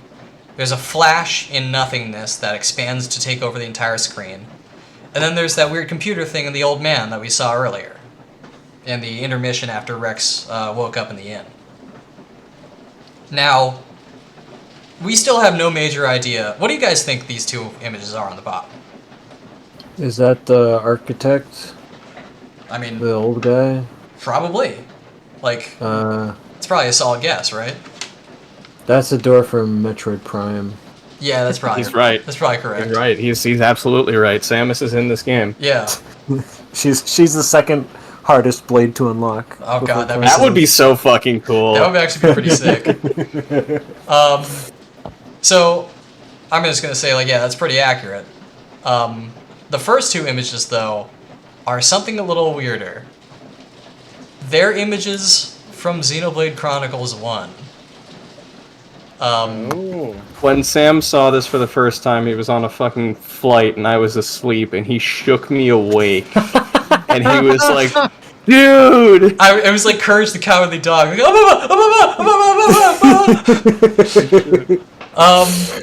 they're images I was so of... fucking mad at him. Yeah, I'm sorry. They're images of the universe being remade before the game takes place, which is like a major reveal in Xenoblade 1. Not enough to ruin your enjoyment of the game, trust me, really not. But like, holy fuck. Seeing these like 2/3 of the way through a goddamn 100-hour JRPG is fucking absurd. And there's no context for why they're there either. Like, why did Rex suddenly see this? Either way, plot-wise, we still don't know what those are down there. So, for the next stretch of this game, Rex is still remiss of Pyra and Mithra, but Nia can become his main blade. To be fully honest, I have not given critiques of the gameplay of any of these characters for a specific reason. That being, I feel like I don't necessarily need to. Most of the characters behave pretty similarly besides their different movesets, so they don't have a major identity of their own. But Nia demonstrably is a poorer party member than the rest of the team. Sure, her damage output is not great. She's really only good for on-command healing and breaking enemies, at which point Tora can kind of take over for her. So you actually get the option to swap between her as a driver or as a blade in the menu now. And adding her to Rex makes him into probably guaranteed the best party member in the game, with the two of them working together. I was talking to Sam at lunch like a couple weeks ago, and I'm like, "Who's the best blade to equip on Nia?" And he says the best pair that Nia has is putting her on Rex. It makes her actually useful. It's just the case. Her healing is insane. She does tons of damage. It basically makes Rex unkillable so long as you're aware of the fact that Rex is now the healer of the party. And so long as you deal with that fact, then he becomes a fucking powerhouse. Anyway, during this time we get some scenes of what Malice is doing to Pyra. He's like stealing memories from her to repair his own. Shit like that's going down. And Rex and company start going after them, making it to the Cliffs of Moratha to take them down. They cross these wastes, and we get some more scenes of like Jin recalling his life with Laura. And you make it to a ruin where Malos reveals himself. He makes fun of Rex and Nia for like having had to join up together in order to take him down. And he's like, I got all my Aegis powers back because your little girlfriend's dead, haha. And Rex is like, I'm still alive, so she's probably not dead. And Malice is like, I mean, give it time. It's like, Nuh-uh. Yeah. Nuh-uh. Yeah, he's like, hey, watch this. And he pulls out his own sword, and it has a huge hole in the middle that opens up, and a big Japanese letter appears in the middle of it. It's a fucking Minato. Oh my god. Oh. It's really out of nowhere. That was, Ted, I know that you said I woke him up in the middle of an airplane. This That was was the his- scene that that I was did his that fog for. scene. I know Yeah. I know that this was the scene. Because he takes out a Minato out of nowhere, and for the boss fight that ensues, all of his moves are Shulk's moves from the first game. He starts calling out arts that Shulk I love had, these kind of fights. a couple of them that he even didn't. So, like, him pulling out fucking Minato Buster, which is like Shulk's fucking super move from the first game, and using it on you, if you've played the previous game, is like a pants shitting moment. I'm trying to think of a proper comparison, but like really, if you've ever played It's a getting JRPG, tiger dropped. yeah, he's getting tiger dropped by Kiryu. It's absurd. That fight is rough. He can still shackle your blades with a move called Minato Jail. He has moves to eat away at your ether. He has armor he can put on himself and a ton of DPS that he can do. And in the end, Nia beats him by giving him cancer. Ouch. Pardon? Nia says that she's really good at healing people. So if she heals somebody beyond the point where they're supposed to be healed, it gives them cancer. Because it's just their cells not dying. Oh, yeah. So Malos gets yeah. covered in tumors and he explodes and falls off a cliff. Huh. I'm not even making that up. It's hilarious. What? Anyway, you progress down to the place where they're holding Pyra. Jin is there waiting for you. Malos shows back up because he beat cancer. McKinney beat Actually sounds Goku. pretty strong. Can I fight it? Yeah. Oh my goodness. And the fight properly breaks out. Pyra's on the floor, like she's unconscious. She's basically a husk. Malos picks her up by the scruff of her neck and chucks her at Rex. And Rex just kind of like solemnly walks over, picks her up, hands her to Dromark, because Dromark is here. And he's like, you're not doing anything, because I'm going to have Nia equipped. And he's like, that's fair. So Dromark takes Pyra away. Malos even comments that, like, man, I was expecting you to start bawling and scream and run at me like you did with that Vandom guy. And Rex is Pissing and like, shitting. dude, let's just fight. I see that I've failed her, but I'll not shit on her legacy anymore by beating you here. Jin kind of sees something in Rex that he's like, wait a minute, maybe this guy's in the right. And the fight breaks out. During the fight, about halfway through it, the game halts again, and you think you're going to lose this one too. And there's a scene of Rex talking to Pyra and Mithra in his mind as he's fighting Jin and Malos. They're talking to him telepathically, he's talking to them out loud, and everyone else is hearing him and thinking he's crazy. There's even a great little scene with Malos where he chuckles and he's like, oh my god, has the kid lost it? This is awesome. Pyra and Mithra beg Rex to stop fighting and run, make it to the World Tree without them. They wanted to die, this is what they wanted. And Rex insists that he swore that he was going to bring them to Elysium. He's not going to go back on that promise. They will find a path together in this world. He doesn't care that they think that they're burdens because he insists that they're not. He will do whatever he can to lift them up and move forward with them. They have a flash to, quote-unquote, their whole being. This giant fucking mech in the weird mindscape. They're like, this is everything that we are. And the viewers are like, what the fuck are you talking about? And they swear to each other that they love this world because you're in it to each other. They're willing to move forward with their lives, and Pyra and Mithra are ready to rejoin Rex. He is finally shown through to them, and their character arcs have been completed. And the reward for doing that... Oh, by the way, there's the comparison Minato art stuff up there, if you haven't seen Shulk properly. The reward for doing that is a third waifu. What? Rex sees the third sword appear before him. Oh no. He sees the sword appear before him.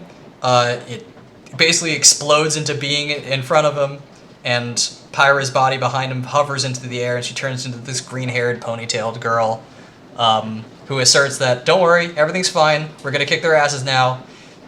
She waves a hand in front of Rex, and he assumes a completely new character design.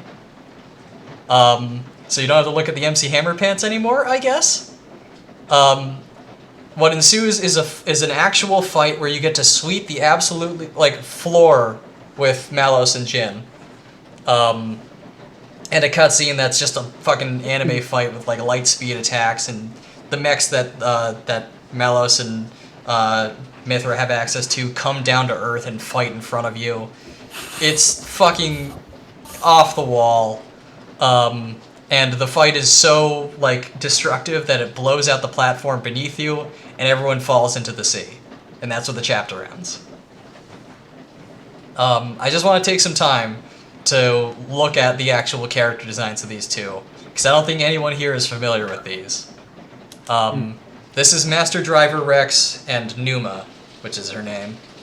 I want to talk a little bit about Numa, because don't worry, she is literally not a character. This is not a third waifu for Rex to pine after and have funny rom-com moments with. She is literally described as the personality of Pyra and Mithra mashed into one body. This is what their true being is if the two of them were one person. She is unironically Pithra. Yes, she is literally Pithra. Rex even says that. Wait, doesn't make. Wait, he actually says Pithra? He asks if he should call her Myra or Pithra. Damn. And this entire time. So Pyra and Mithra were the nobody and the heartless. This is the person. yes. This is their somebody. This is their somebody, full stop. And it's also implied that Malos has a form like this, but spoiler alert, we never see it. Malos is only the way he looks because he was bonded with by a person, the same as Mithra was with Adam. He probably has a true form like this that is his actual person that we just literally never see. You think that would be the final boss, but I guess they'd have to establish who the other guy is. He doesn't have the bonds with the people around him to achieve that form, so he never will. That's on message. Yeah. Oh my god, I just realized she's holding a sword. I thought that was part of her wing. I know, right? It's crazy. So fun fact, this art here was actually made for Smash Bros. No official art of Numa existed before Pyra and Mithra were added as DLC. Technically, there is art in the game files, but it's only for a bust-up for the UI. There's no full character design for her anywhere, outside of maybe the art book. She is not officially a blade that you can access in the game. You have to use a special mechanic to activate her mid-combat. It's basically like a final gambit maneuver. But you can actually do this in-game, but it's temporary. Meanwhile, Rex's new design is there for people who don't like his weird other outfit. He's still got the weird shorts, so you can see his chunky man thighs. His absolute territory. Yeah. And he's still got big pants, but it fits way better with the look of Numa as well. I mean, literally, they're just wearing the same clothes. Now, also of note is the fact that when Numa comes into existence, she comes into the camera tits first. Nice. And this is not just for fan service. It says her name on her chest. This is where her name comes from. We never hear the word Numa in the game until the very end, so she doesn't have an official name for now. It's literally written in Greek, and under it is Proverbs 4:18, but the path like brilliant light leads ever onwards towards a perfect day.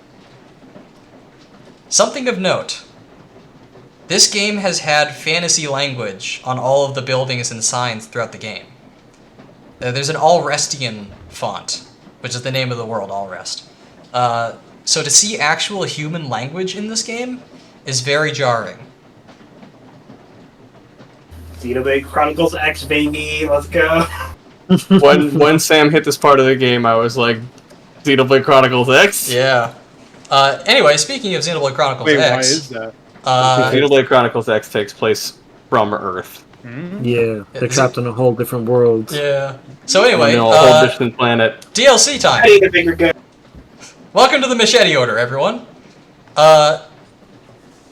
During this point in the game, originally in the game's documentation, was supposed to come an entire separate campaign about the Aegis War 500 years ago, where you're supposed to play as Laura and Jin. You meet Adam and Mithra back 500 years ago, and experience the whole Aegis War that led to Mithra hiding herself away.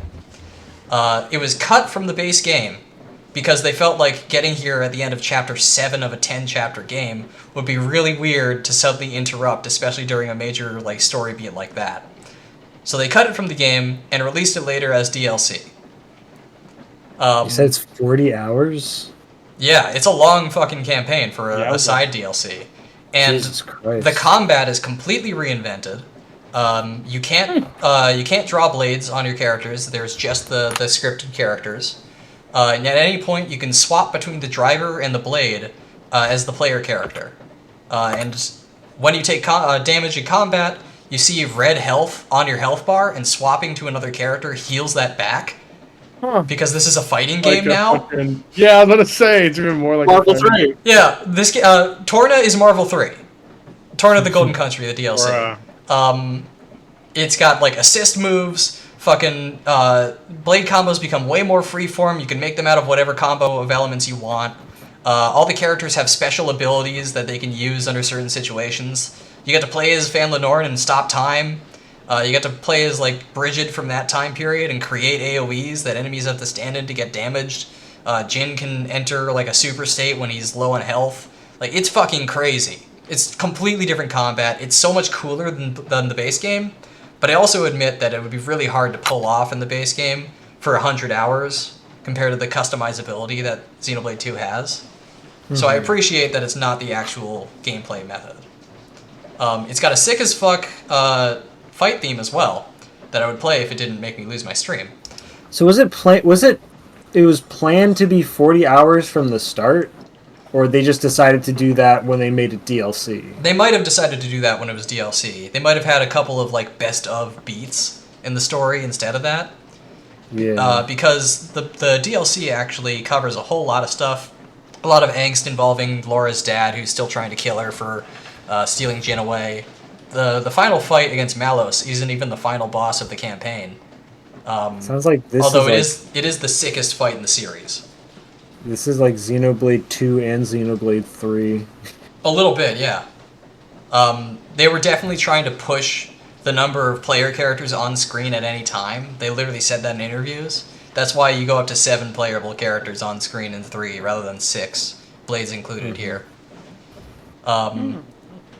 But this campaign is honestly sick as fuck, except for one major complaint, which is that they regularly break you up so that you have to do side content in order to progress the main plot. You need to do X number of side quests by certain points in the plot to progress. And you know how much that is, how fun that is. Maybe that's why it's 40 hours. Yeah, honestly it is. They pad it out like crazy. But otherwise it's really cool. But you will never catch me dead trying to play this again because it pads it so goddamn much. They almost did the same thing for Xenoblade 3, but they didn't. Sorry, That's what? Good. I wish RPGs would stop doing that. They don't need to be 90 hours long. Seriously.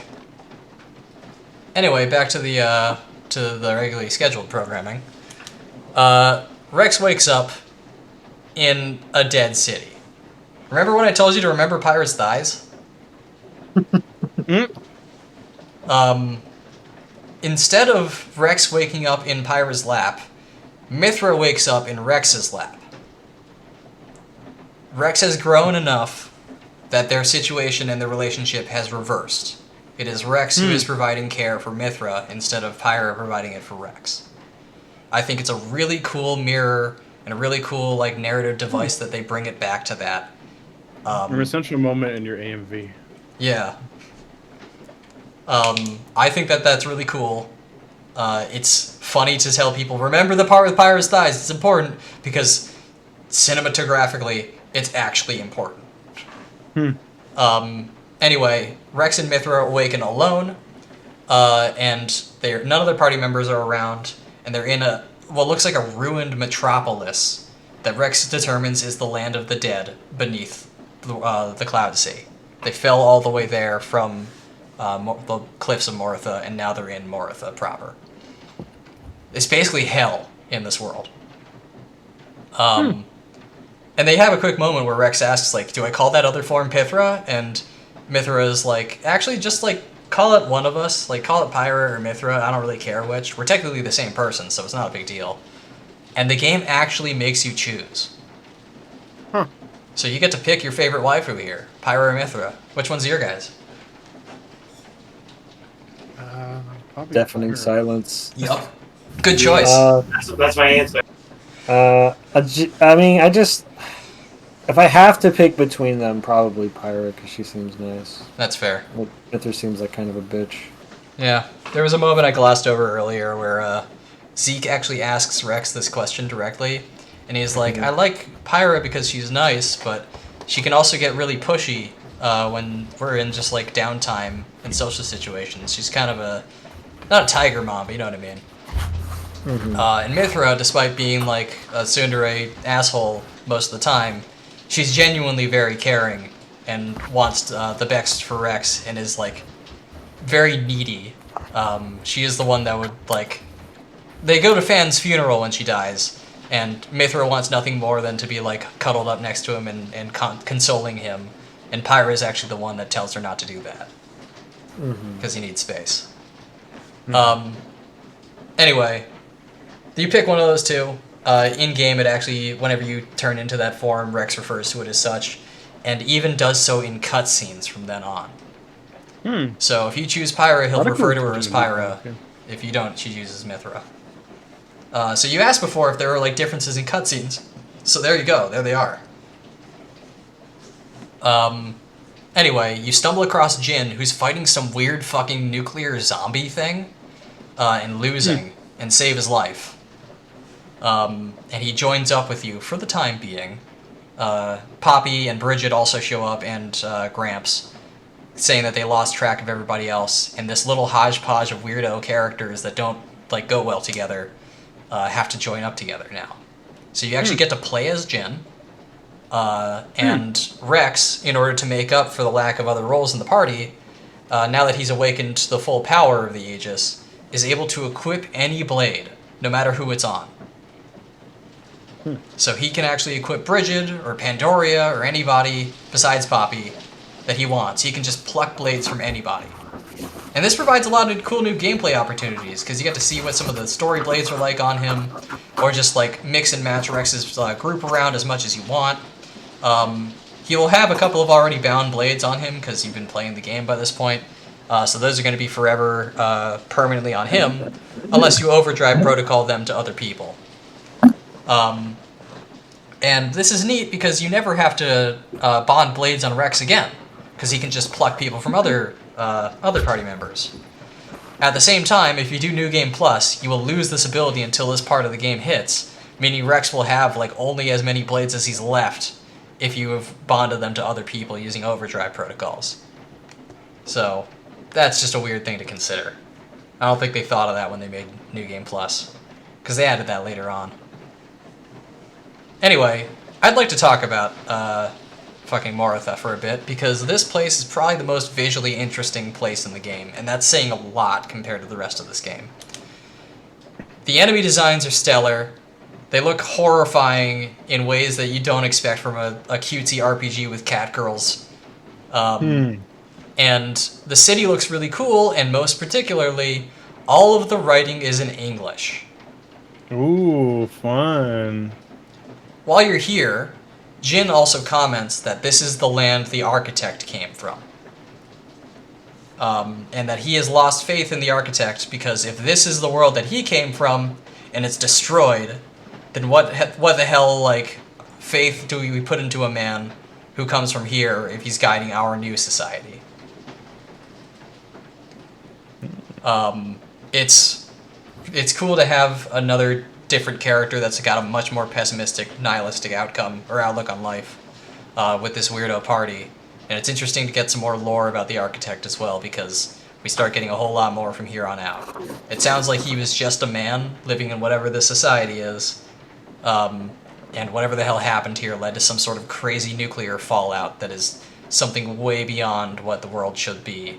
in a JRPG. He did live in a society. He did live in a society. Mm-hmm. It's probably not far-fetched to just call this place Earth now. All the signs seem to point to this being somewhere in, like, Middle America. I know that the Route 236 is a real route, but I don't want to say that that's actually where this place is. Mm-hmm. Either way, they see on the horizon that the base of the World Tree is nearby, and hey, if they get there, maybe they can finally start the climb and get to the top of the World Tree at last.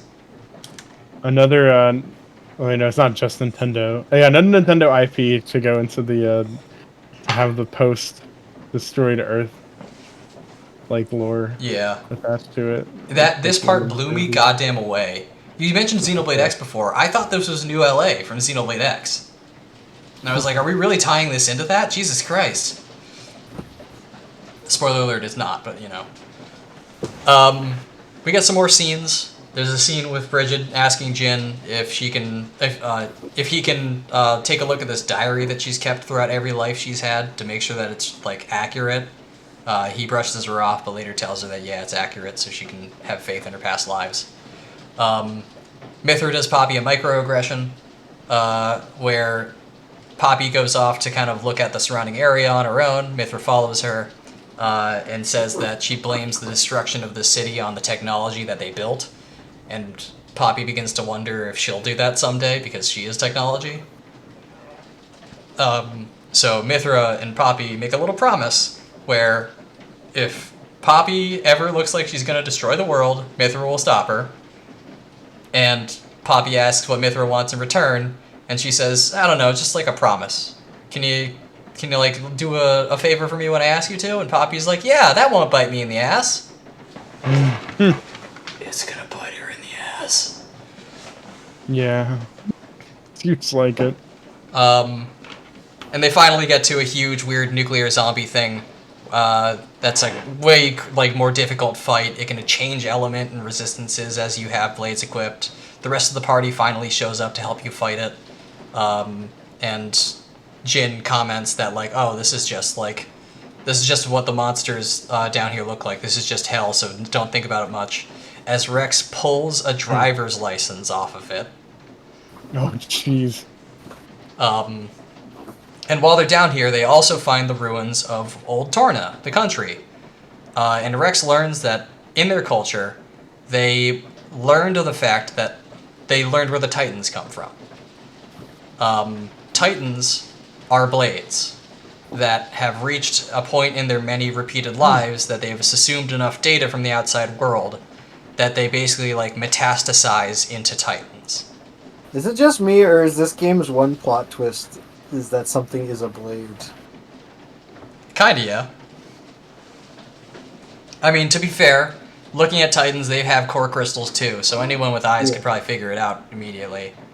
Yeah. But yeah, honestly it is, because a lot of the messaging with blades is that people consider them like lesser than human, when it turns out they basically make up the entire world. Anyway.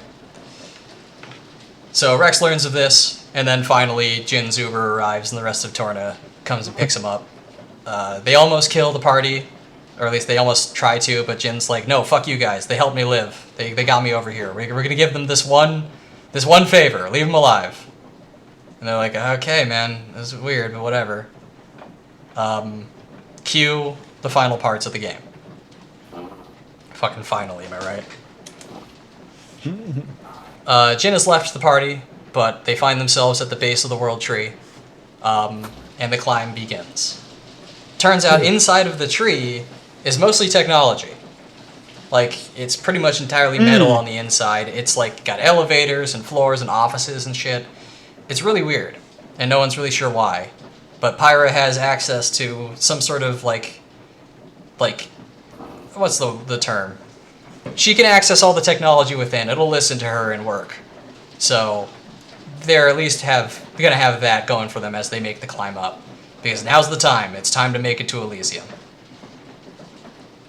As you climb the World Tree, most of the cutscenes are very little plot, mostly character moments.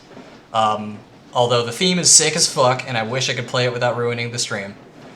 All the enemies inside are really tough and have some cool mechanics to them. There's giant mechs that'll crap out other smaller robots. There's little like ball-shaped robots that'll self-destruct if you don't kill them fast enough. There's little motorcycle dudes with torsos sticking out of them that'll be like darting all over the arena really fast and knocking you down. So like Final Fantasy 7 bad guy. Yeah. It's That's cool though. It's sick as hell. I love the aesthetic. I love the robots. I love the sci-fi-ness that this game has just decided to shed all of its fantasy trappings and go full sci-fi. The background music is like a really distant wailing electric guitar. It's sick as fuck. Oh, I actually really dig this. This sounds really cool. Most of the character moments are pretty fun too. Rex isn't sure what Amalthus's intentions are. He's realizing that Amalthus isn't a good guy, and that Malos probably gets most of his like evil from him. They figured by this point that blades take personality traits from their drivers, and if Malos is evil, then Amalthus has to be evil. Nia doesn't know how long she's gonna live. She's a blade or a flesh eater, so she doesn't really have an upper limit, but she also is gonna age and die eventually. So any day could be her last, but she's happy to be here with everybody and doing something that matters that'll leave a legacy. Pyra talks about how she's finally cool with being alive and living with the people around her, but she is content that she will die someday of old age with the people she loves near her. So that's depressing. And we also get a bunch of flashbacks for Amalthus and his backstory, where his mother is killed by bandits, so he goes to their bandit camp and smashes their heads in with a rock. And then he becomes like a roaming priest, where he makes friends with a guy and helps him out after he was beaten up by the war. And then he finds that guy later on in a distant cabin where he's killed a woman and is going to stab her baby so that he can steal their food. And Amalthus finds him and kills the guy instead. And then I think he also stabs the baby anyway. Amalthus clearly has been through some shit to give him an outlook on the world that it needs cleansing and that it's not worth like living here anymore. Until eventually, we get a scene of Malos defying him and going off on his own, and cut back to reality. There's a full-on dogfight going on outside as Indal fights against Torna's big ship that they use to get around. And Rex gets a call from Amalthus saying, "You have to focus Mithra's energy on the Torna ship. This is a mission from God. You have to listen to us. I'm the Pope." And Rex is like, "You don't tell me what to do. I'm not going to listen to you, man. Like, I'm not going to kill them if I don't have to. If I can talk them down or lay them low, then I'll do that instead." And suddenly, Indal sets its sights on the player, and you're no longer allowed to go to there anymore by fast travel, and anyone from Indal is aggressive to you. Then Amalthus reveals he's got, remember Hayes had like half a core crystal? I kind of mentioned that one time. He embedded the other half in his forehead, and it lets him control other blades and shit. This is a thing, don't worry. It's better talked about than I'm doing here. And he starts to turn the Titans and take control of them and move them towards the World Tree so they can start attacking Rex and company. Here's the entirety of the next chapter in one panel. So, like, Rex stops Amalthus from controlling the Titans remotely. He pulls off this huge ass pull plot where they run to an enormous port sticking off the side of the World Tree, take to the skies because Poppy has jet boots, and fly with her to above Indal where they nuke it with some of Super Pyra's abilities and stop the Pope from being able to remotely control people. It makes sense in context, but it's kind of something that gets skipped over. And ultimately, most of Torna has escaped the ship that they use, but Mikhail has stayed behind with Laura's dead body, that's Jin's old driver. And they ultimately go out in a fight with Indal, possibly taking out Amalthus with them. And only then do we get a flashback which reveals, Ian, you said that the only twist is that everything is blades, right? Most of Torna is revealed to be really old flesh-eating blades. And they hate humanity for the losses of their partners or stuff like that. Mikhail is just a human. He is also a blade eater like Rex and Zeke, who was experimented on by Amalthus before Amalthus underwent the procedure himself as a test subject. And he hates Amalthus for also killing Laura, who was his friend back when he was a child. And just hates him for experimenting on people and being an overall dickbag. I'm sorry, who is Mikhail again? Yeah, he's one of the members of Jin's little team. He's not like Okay. a major relevant villain, but He's the dude on the top right. yeah. No, I can tell that's him, but I don't remember him from any of the rest of the He story. never really does anything of major significance besides he has a fun like womanizing personality whenever we see him. He's kind of the Sanji of this game a little bit. And he contacts Rex before he explodes, saying like, "You're gonna go to the World Tree or climb the top of the World Tree, go to Elysium, and meet the Architect, right?" And he's like, "Yeah." "Are you gonna beat Jin on the way there?" Yeah, probably." "Okay, cool. Tell the Architect I said hi." And then he just blows up. Oh. Honestly, he goes out like a baller. And if you're playing New Game Plus, he actually survives. Oh, cool. He ends up at the bottom of the World Tree where you can go and talk to him and recruit him as a blade. I thought he was a person. He is, but he's treated that way as a mechanic. Okay. He's got blade-like abilities because he's got part of a core in his chest. It's neat. Are there any other blades I should know about? Yes, but I'm not going to talk about that. Meow. Anyway, you go up further in the World Tree. You meet Jin in a big open room. You have a fight with him. It's the biggest final climactic fight. He's only there waiting for you because he swore he heard Laura's voice telling him to stop and wait for Rex. Malos goes on ahead. It's a big fight. Rex finally stands up to Jin and gives him his philosophy that like blades and humans aren't different. Jin, however, thinks otherwise, and he thinks that like humans are slave drivers that are reducing the like potential of both species. Rex is jealous that blades are able to keep coming back over and over in this life, and be able to meet new people and assist humanity as it grows and flourishes. They're kind of like shepherds for people that like get to move humanity forwards. Rex is envious of the fact that he's not going to be around forever. He hopes that someday someone will carry the torch of the hero when he's gone. Jin pesters him saying like, "You're trying to stop me now, but if you, like, when you die, who's going to do that in your stead?" And Jin's like, Rex is like, "I don't know, but hopefully my example will lead somebody to do it." And ultimately, he knocks Jin's sword out of his hand. Jin has nothing further to say to him. Rex has pushed his philosophy enough that Jin finally agrees. And they kind of relax for a second. And then Amalthus shows up looking like this fucking monstrosity. Akos and Petroka, the other Tarda members, arrive to help Jin. They get impaled through the chest and both killed. And then we get flashbacks of why they were evil in the first place, but nobody cares. And Amalthus says that he is basically surgically implanted as many fucking core crystals as he could into his body. He's going to eat everyone else in this room, steal their power as well, and then go up and kill the Architect. And you have to beat him down, and ultimately Jin is the one to deal the final blow, killing them both. It takes literally every ounce of power that Jin has to like freeze him to death, and by that point Jin is fading away, and he turns into little motes of like energy and fades out of this life. Just like Advent Children. Yeah.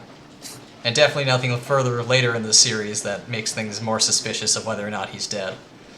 At this point, I should mention that Amalthus is named after Thomas Robert Malthus, founder of Malthusianism, the theory that population growth is potentially exponential while growth of resources is linear, leading to reduced living standards and potentially the decline of the population as a whole. So, he's very aptly named.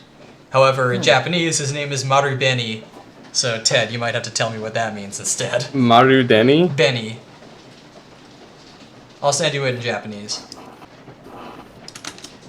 Putting it in Gamers Chat. I'll have to look into this. So anyway, you kill Amalthus. Jin is dead. The only loose end left is Malos. Rex's character arc is entirely complete for having verbally beaten Jin as well. and it's time for Malos to go down. And so the last chapter of the game is at hand. It is called Final Chapter, and thus Boy Met Girl. How do you guys think this chapter opens? Like the beginning. They go to the tree. It opens with a shot of a space station over Earth, not any Oh, other it's gonna be like planet. the flashbacks. It opens over Earth. A place called the Beanstalk, First Low Orbit Station Radamanthus. And we get a bunch of military personnel in like nice suits running around talking about how there's a mech fight going on outside in space. Some weird rebels called the Saviorite Rebels are climbing up the Beanstalk, the space elevator to get to the space station, because they're after something called the Conduit, which is a huge cross-shaped monolith that you see in that second image over there. And somehow the people in the space station have been using it for experiments. I don't know, there's not a whole lot of context given. And while they need the power of this conduit to fight off the rebels, they're locked out by someone named Professor Klaus. Cut to Klaus in some laboratory alone, although another woman named Galea appears behind him. Klaus asserts that the conduit is a gift from some sort of divine entity. He calls mankind fools, and that the conduit can make him into a god. And Galea counters with it being something called a meta-universe manifold, and that he's crazy for thinking it's anything further. They're not gods, they're just men. And that anything he thinks he can do to stop this war is not going to have any major effect. Klaus insists that, look, I understand, I'm just a man, but with this I can be so much more.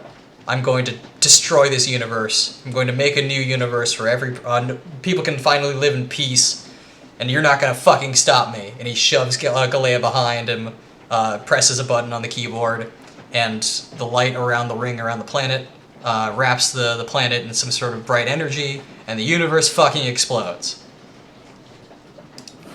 Oh. Now, I know I was shitting my pants before about, oh shit, it's clips from Xenoblade. Look at those, or Xenoblade 1. It's scenes from the end of the first game. This is literally a scene from Xenoblade 1. Down to Klaus and Galea. We never got a name for her in Xenoblade 1, but this is it's a further explored scene from the end of Xenoblade 1. Cut to an old man floating in the middle of a room, agreeing with Klaus that they are fools indeed. And it's anyone who's tried to pay at least a tiny attention to what the hell this scene is trying to say is that Klaus is the architect. This is only significant if you've played the first game, in which it's kind of revealed that Klaus is the main antagonist of Xenoblade 1. So suddenly, the main god of the world of 2 is the bad guy from Xenoblade 1. And that's not good. That's a pretty crazy reveal. I mean, I don't have as much context of that main boss from 1. That's like a cool... Yeah. I mean, imagine fucking... I mean, I'm sure this actually happens. I was about to bring up Xehanort as an example. I want to hear what you have to say. I was going to say, like, imagine going through a whole game only to reveal that, like, out of the blue, the main villain's been Xehanort the whole time. After not hearing about him the entire 100 hours. Like, that's probably happens at some point in Kingdom Hearts, doesn't it? Kinda. It's complicated. Okay. Of course it fucking is. That's a hard question to answer. Yeah, okay. Better example. I'm Let's say listening that... to the acting god while you're talking, and this is really working for me. Sure. Can I close the door to your room? Sure. Sorry, I'm not interrupting anything, am I? No, wait, someone said something and I didn't hear what they said. Sorry about it. I would better explain this as, like, imagine if you go through an entire Zelda game waiting to meet, like, the final god of whatever the hell that world is, like Hylia or whatever, only to learn that it's been Ganondorf the whole time. Yeah, that's what I was... Like, that's where my head was at. Like, I can get the impact of that. That's pretty cool. Yeah. Like, Especially, holy especially fuck. they're built up as this like huge. Like, So is the implication of this that Xenoblade 2 is a different timeline from the first one? It's not really clear at first, but if the architect came from Moritha, which we see as a normal planet down below, and we know that Xenoblade 1 takes place essentially in a pocket dimension created by the experiment that he runs on the conduit, Xenoblade 1 takes place in a world created by Klaus where he can be God like he said he would. And then Xenoblade 2 takes place in what was left of the world he left behind. Which makes things more suspicious, like, oh shit, the architect is Klaus.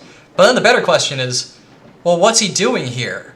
He should be Zanza in the other world. Why is he here in Xenoblade 2?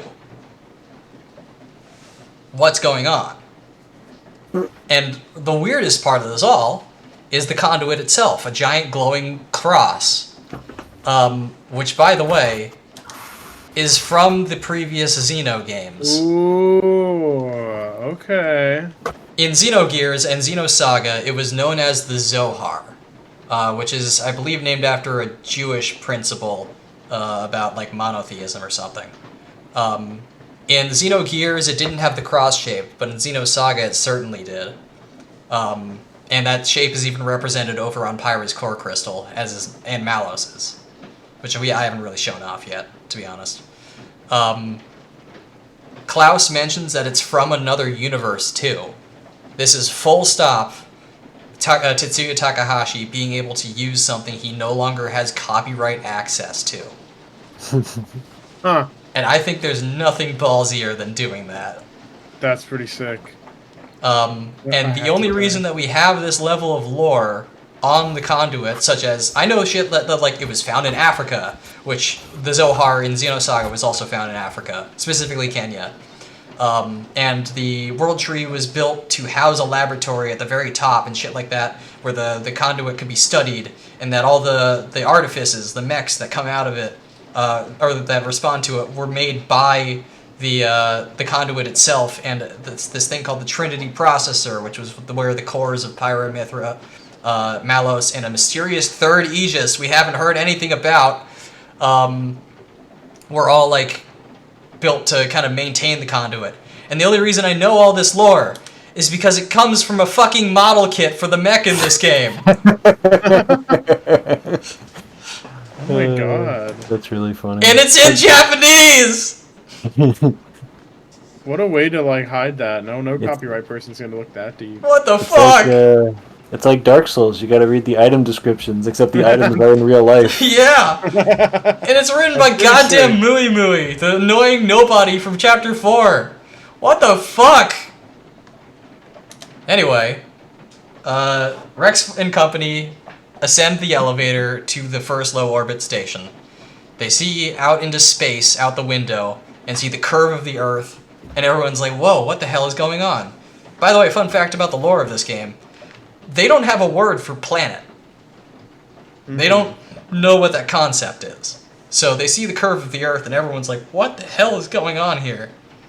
They can even try to look down and see the cloud sea wrapped around the planet, and they're so high up they can't even see the Titans anymore. Rex hears the sound of a church bell from way behind him, and he's like, that's it, it's Elysium. I remember hearing that when I was in the dream with Pyra and Mithra. We have to go now. And they go out through this huge long hallway, the doors slowly open, and you have to run to them manually and in-game, and the light spills out over you, and you're like, finally, we're here in Elysium. Elysium is dead. It's a wasteland. There's no grass, there's no water, all the buildings are in ruins. It's totally uninhabitable. Everything Rex has done has been for nothing. You have to wander through this kind of wasteland with literally no enemies, although there are some treasure chests around, it's weird. And there are a bunch of interact points where you can have the characters look at various things and try to figure out what they were. One of them is a tricycle, one of them is a swing set, one of them is a water tower. And if you interact with them as every different party member in the game, they all have different dialogue over what they think it is. Rex sees a swing set and thinks it's some sort of warrior training course. I think Tora is the only one to actually call it out as a toy. Morag sees the water tower and laments the fact that there's nothing left for them anymore, but also calls out Pyra and Mithra and Rex for having destroyed the one in Gormat. Rex actually reaches out and touches that tricycle, and it crumbles into ash. Oh my god. They follow the church bell to the church, which they find is mostly intact inside, and they hear a voice in their head beseeching them to progress further down an escalator that opens up in the church. Everyone's like, oh shit, it's the architect, we have to listen to him. And Rex goes down the stairs with everybody else, turns around, and everyone is gone. It is just him. That sounds like that one story. Orifice and Euripides. Yeah. Yeah, Orpheus and Rex, Or the Rex runs ahead. He is met by Nia, who starts shouting at him that he never romanced her instead of Pyra and Mithra, and you get in a fight with Nia. You have to beat her down. Pyra and Mithra aren't there either, so you have to use other blades. You run off to find Morag in Moritha, who claims that Rex's efforts led them to nowhere, that Elysium is dead, and that Moradane has already fallen, and that their people have nowhere to go, and all of Moradane is dead, and it's all Rex's fault. You encounter Tora and Zeke.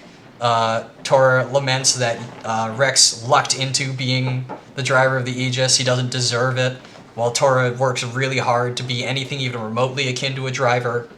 And Zeke, who claims to be more of a man than Rex and can handle the power that he commands, and that is Rex's duty to hand over the Aegis to him instead. You kill all of them, and you end up back on Gramps' back, who has grown back into the size of a full-size Titan, who says that he's sick of carrying around a little 15-year-old idiot on his back for so long, and that he would be more content to just sink into the cloud sea and wither away. he's in some crazy nightmare, bro. It's your fault I'm old. Yeah. And then Rex sinks into the sea, wakes up in his old hometown of Fonset, and inside of Corinne's house are Pyra and Mithra, separate from each other, and they have a lovely little dinner. Pyra makes sure that Rex washes his hands before they eat. Mithra offers him booze and then remembers he's not old enough to drink. And Rex is sitting there across the table from them, completely shell-shocked. I like that he's still wearing his power armor at the dinner table. Yeah, he doesn't have any other outfits to change into. He actually laments that when Gramps turns into a marketable plushie because he lost all his stuff. And he has to pay rent for a place to live now. And Rex full-on breaks down crying at the dinner table. He's like, I have no idea what's going on. I've tried so hard to get people to, like... I've tried so hard to save these people and work towards a better world. Everyone's yelling at me, and I don't know why. What's going on? Why are you guys being so nice? What's with the weird waifu shtick? This isn't what's going on. What's happening anymore? And they both kind of like look sad, and they look up and say, all right, that's enough. And the lights cut out. Cue, they're all standing in the room with the architect. Who, by the way, is half man and half giant twisting time-bending portal. That all flows inwards and eats the left side of his body. He says that when he did that experiment a long time ago, it turned him into this mess where half of his body is existing in this dimension, and the other half is existing in some other far-flung one that he can't, like, interact with, but can only watch as his other self acts as a tyrant like God, murdering anyone that displeases him. Oh my god. What concept? And he tried to test the hearts of the party to see if mankind had changed at all from the time that he was a normal person to now. He created Allrest in the world of Xenoblade 2 so that he could redeem himself for annihilating the previous world. But he was always hesitant about the fact that maybe humanity might turn out like it did before, where it's warlike and hates each other, and someone like him will come along that wants to delete the world beforehand to make something that he thinks is better but will just lead to the deaths of everyone. And he's like, yeah, mankind basically hasn't changed at all. And he says that the atoning for his sin has basically not worked. Rex insists that, despite that, though, or rather, sorry, no. He says that instead, having seen into Rex's heart and everyone else, though, and seen the effort that they've all gone through to shift gears from mankind destroying itself, like Malos desires, is actually starting to give him faith once again for the first time in probably literally millions of years, because he has been alive that entire time. He literally says that he seeded the Cloud Sea with microbes and let evolution do its work. This dude is mega fucking old. Essentially, through witnessing Rex's journey with Pyra and Mithra, he calls her Numa for the first time, because that's apparently the name of her official core back when it was a processor for the conduit. And Malos is called Logos, and the third one is called Ontos, but we don't know where he went. He apparently disappeared into another dimension and was never seen again. Xenoblade 4, baby. Basically, fucking, there may come people like Klaus, but there will be good people in the world like Rex that make it worth living in, and will put down people like him from ever trying to try this sort of thing again. And he finally says that, like, yeah, the world can be trusted with a new generation. Maybe this atonement has actually borne fruit, finally, for the first time. Thank you for coming to meet with me. This is more of a dialogue between the two parties, obviously. Rex this entire time has been saying that he's had questions that he wanted to ask the architect, but in the end, he doesn't even ask anything besides, do you think humanity has turned out okay? And the architect says, yeah. And then Rex replies, cool, then our answers match when it comes to the meaning of life. And as much as they'd love to talk to each other longer, they gotta go stop Malos, who has already passed through here. He's turning on a huge super weapon that if he uses it will be able to destroy the world. And he's already activated a whole bunch of them that are already tearing shit up back down on all rest. So, as much as they'd love to chat, they gotta go.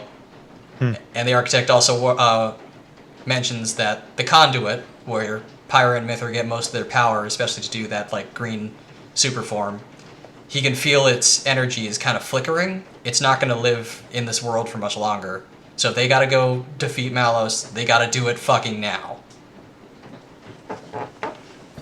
And thus, the finale of the game begins. Ooh. So let's talk real quick. What the hell is up with Malos? I haven't talked much about him as a character, besides that he's like really smarmy, he likes to chew the scenery, and his voice actor does a great job. Let's talk about him for a quick sec. Technically, none of his deeds and his evil is his own. It's all come from Amalthus, whose personality has influenced him from bonding with him as a driver does to a blade. And Malos is aware of that. He knows that none of his actions are technically of his own will, but at this point, he doesn't believe he has any other place in this world, that he can't just fix what he's done by this point. He has to carry it through and destroy everything, or else everything that he's done as a person is just moot. He knows he's beyond redemption. He knows there's only one way out, which is either winning or losing. And that it's just seeing through Amalthus's despair, not his. While meanwhile, Rex, he sees that there's a way forward in this world no matter who or what is in it. He would love to build a world with Malos and Jin and whatever he can, rather than killing them. He will if he has to. If Malos could just stop and willingly join Rex in moving forward in this life, then he would accept him. But they both know that that's not going to happen, and a fight's got to happen instead. So, they meet at the base of this giant last final mech called Ion.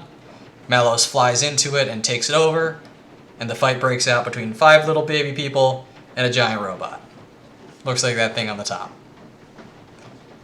Holy cow. Here's how the fight works. Ion uses a whole bunch of weird moves. It can use any element in the game, so no matter what blades you have equipped, it'll have something that you're weak to. It can negate healing, by applying a debuff to you that takes time to get rid of. So if you want to live, you have to be durable. It can shotgun your blades because fuck you. It can ignore aggro, which by the way has been a mechanic this whole time. I forgot to mention that. So one of its moves just attacks whoever's nearest to it, not just whoever has his aggro. You can summon in new enemies, more mechs, with a move called War of the Machines. And worst of all, if he hits about 20, maybe 15% health, he'll begin a move called Prometheus, which will instantly kill the entire party. Lovely. Fun fact. Well, I guess that's better than what I thought. I It's thought an at MMO 20%, raid. Yes. I thought at 20% HP he'd start healing and could get back to max health. Oh god, no, fuck that. It's an enrage. Hilariously enough, Prometheus isn't set to automatically murder the entire party. It just does a lot of damage. So if your characters actually are durable enough, they can tank it. Yeah, that's a good reward for.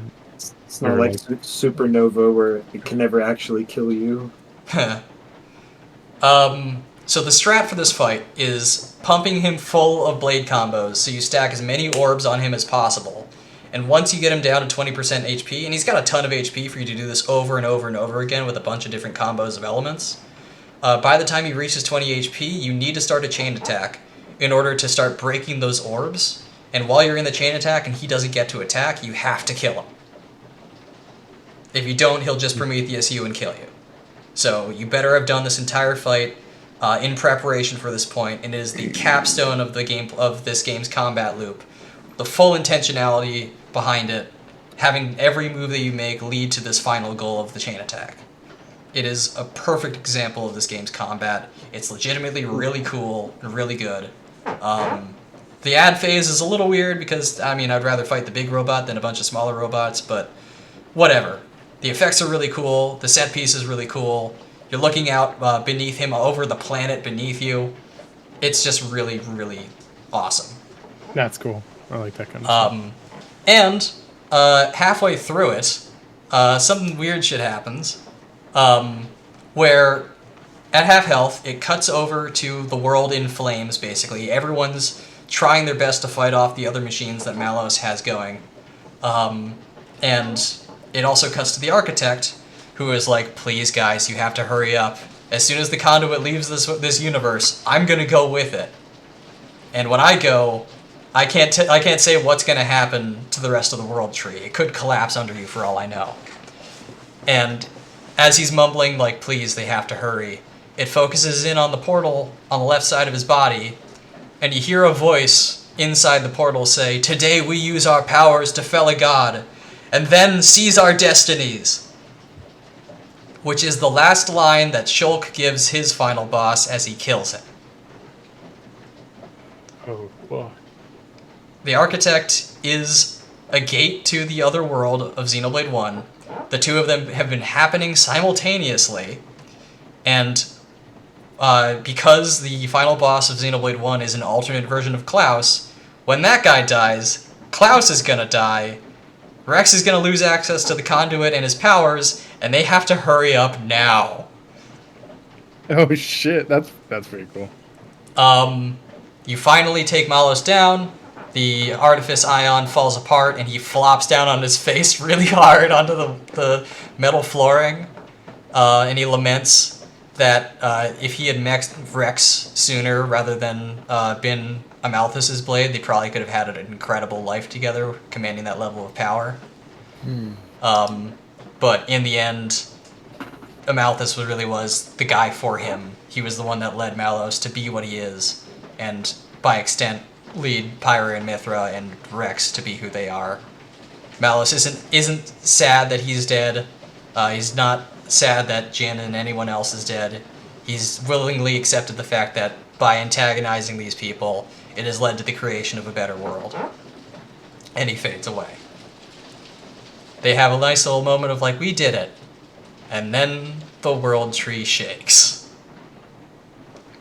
Klaus is gone, the conduit is gone, and Numa, Pyra and Mithra turn into the full form again for this scene. She begins to feel in the world tree that bad things are happening. It is falling apart under its weight because the space elevator and the orbital ring around the planet are no longer rotating the way they should because they don't have any power, and it's all coming apart and it's going to crash down on the world beneath them. And if they don't act fast, they won't be able to stop it. She says that there's an engine room a couple of floors down, and if they hurry, they can turn on the jets and launch the World Tree into orbit, where it will be safe from the rest of the world. And she's like, we gotta go now, and everyone's already like, okay, we're off, and they all start running. And she grabs Gramps and Poppy, and she pulls them aside before they leave, and she's like, hey, guys, I need you to do something for me. And they're like, what? She touches Azurda's core, and it starts flashing with a whole ton of energy. And he's like, what the hell is this? And she's like, you'll understand. And she leans down to Poppy and says, remember that promise you made me? Mm-hmm. I need you to fulfill your side of the bargain. No matter what, you cannot help Rex. And Poppy's like, please don't make me do this. I know where this is going. But she forces it on her and says, look, this is for the best for everyone. If you want everyone to live, you have to agree to this. Do not help Rex when he asks you. And she somberly nods, she's crying a little bit, and they run off. They head down to the floor that Numa said that they would find. It turns out it's not an engine room, it's an escape pod bay. They turn around over the bridge to the room, and Numa is standing on the other side of the bridge. As it collapses between the two of them, she is isolated on the other side. Rex calls out to her, asks what the hell is going on. She says that she needs everyone to get in the escape pods, launch themselves out of the World Tree. She's going to go back to Ion, turn it on, take it over, and blow up the World Tree with her in it. It's the only way to keep it from falling down on the rest of Alres. Rex insists that if she's doing it, he has to be there with her. He shoots off the anchor that he has on his wrist to try to get to the other side with like a grappling hook thing. It's not long enough. He turns back to Poppy. He's like, you have jet boots. Please, carry me over, please. And she just stares at him and turns away, buries her face in her little scarf. She's sobbing, but she can't do anything. Rex turns back to Numa as she says this is the first lie she's ever told him. All this time, she's been kind of hiding behind half-truths, not telling her him the full story of her life. But this is the first time she's ever intentionally led him astray. She has to do this. She loves him, he loves her, but if he is to live, she has to leave him behind. Rex takes some time, everyone's kind of consoling him, but he sucks it up a little bit and comes to agree to her offer. They recognize the fact that technically he's still got that part of his her core in him, so if she dies, he still dies. And you see it levitate off of his chest and come out of him. She disconnects herself from the core that she has, says that she'll live for another about 5 minutes or so without it. He is to take it with him and use it as a memento of her, essentially. He loses the outfit, too. He goes back to his old fit. And she hopes that their time together was nice. Everything starts to kind of shake and blow up. A bunch of debris falls between the gap between the two of them, and once it's gone, so is she. She's out of sight. Rex mans up. He's finally forced to grow up, and a bunch of them run to the escape pods as you hear Numa's inner monologue about how nice it was to live a life like this, to have met them all, to have met Rex. She gets into the mech. You hear Malos's voice in her head asking, like, was it all worth it? And she says, you know what I think? And we see her mouth move a little bit, and it pans out to see the World Tree exploding before we hear what she says. Wow. Rex calls out behind him as the escape pod flies out, and the World Tree goes up in an enormous flash of light as it just gets completely annihilated from inside. The escape pod falls through the upper atmosphere. No one has any idea how to work it because it's all in English. They can't read it. And as they fall through the atmosphere and hit a bunch of debris from the World Tree behind them, it breaks apart. And they go falling through the upper atmosphere. that energy that Numa put into Azurta finally flares up from inside of him, and he turns back into the whole giant dragon form. She accelerated his life to the point where he could fly again and land them all on his back. And when they come back down to where the Cloud Sea roughly was, they find it completely drawn back. The Cloud Sea is no more, and there's nothing left besides Moritha in the world. They don't see any of the Titans, they don't see anybody else. The world is ended. Finally, they make it past the inclement weather of Moritha, and when they break out, they find nothing but the endless ocean. And in the distance, a landmass made of all of the dead bodies of the Titans, and a couple of the other ones that they can finally see crashing down into the ocean, walking towards it and making a new landmass for them to live on. They figure that this is a gift from Klaus before he died, commanding the Titans to mash together into what Rex finally deems to be Elysium. And the game ends. Jesus. Oh my god. That's just tragic. But also, This is like the longest video game ever made. that was an insane ending. Holy fuck. Yeah. Now, who Alright, did you so guys what's the pick, real- Pyra or what's- Mithra? Oh. Pyra, I guess. Okay.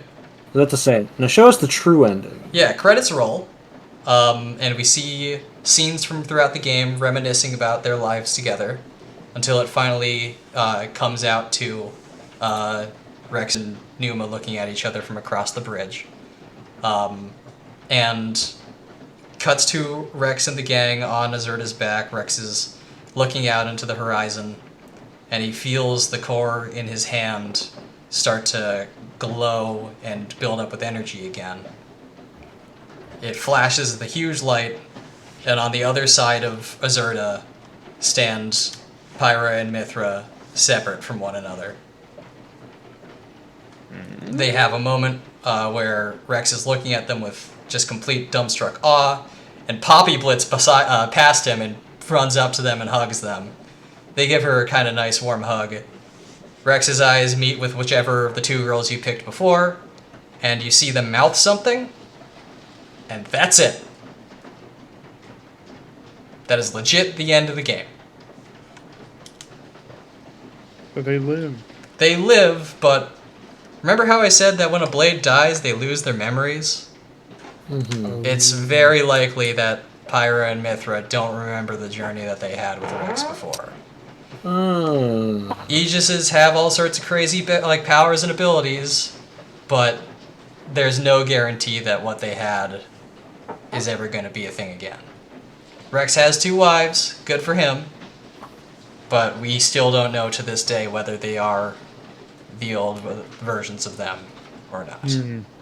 Okay, now explain the threesome or the foursome ending. There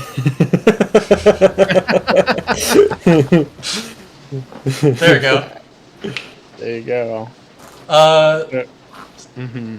This makes you really confused about how Xenoblade 3 is going to be like. It looks like this. Considering how this is... Oh. Oh, wow. Well, it looks like a big oif over there. I don't know what's happening. So the 3 wives thing, I guess... Okay, so... You know how I said that the game has a lot of post-battle dialogue? Mm-hmm.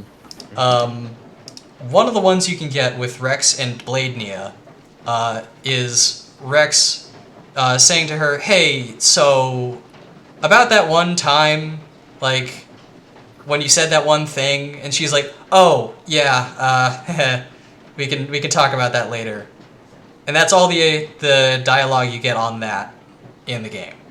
So like Rex is aware that it was probably a kind of shitty thing to do to turn her down like that, but like he wants to talk with her and work out what the hell the emotions she was feeling at the time anyway.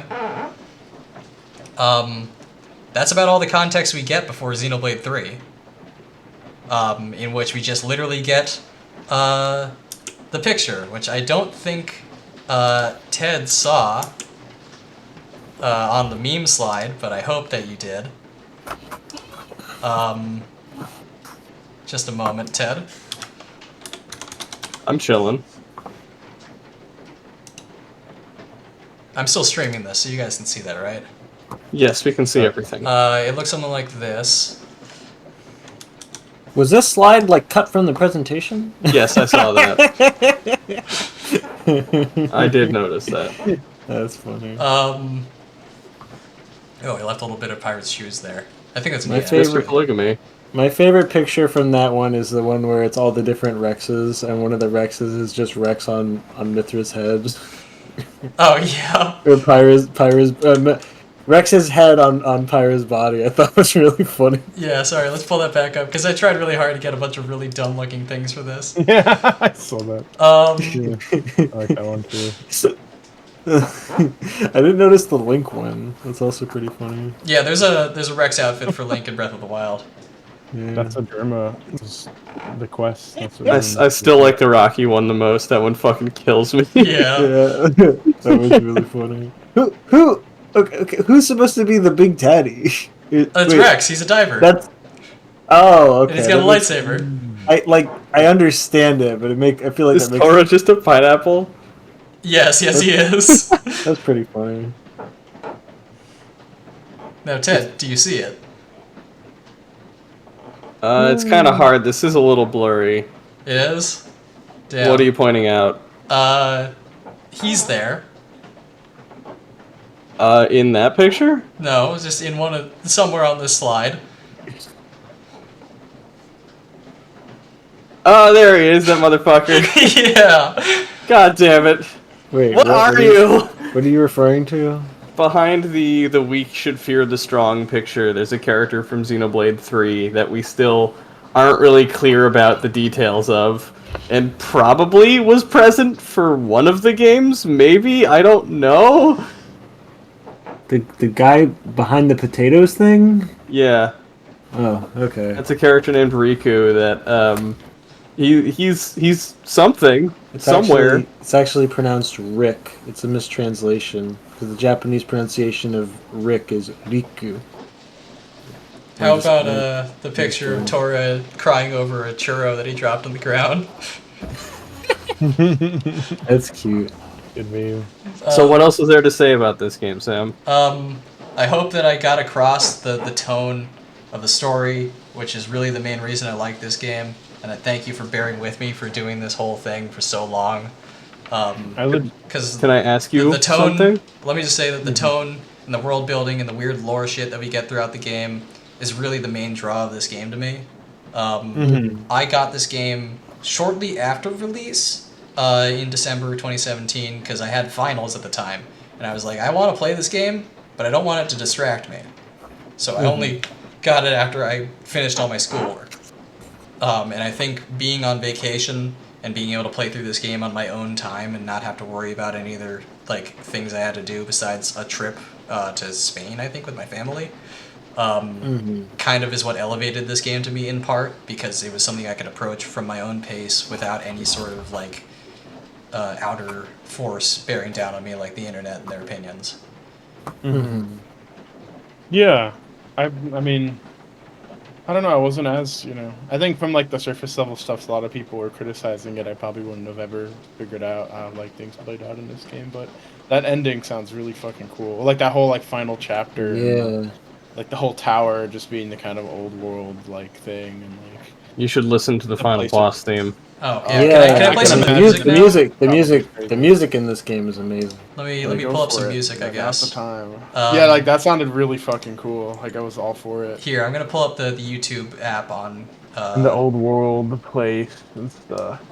Sounds pretty sick.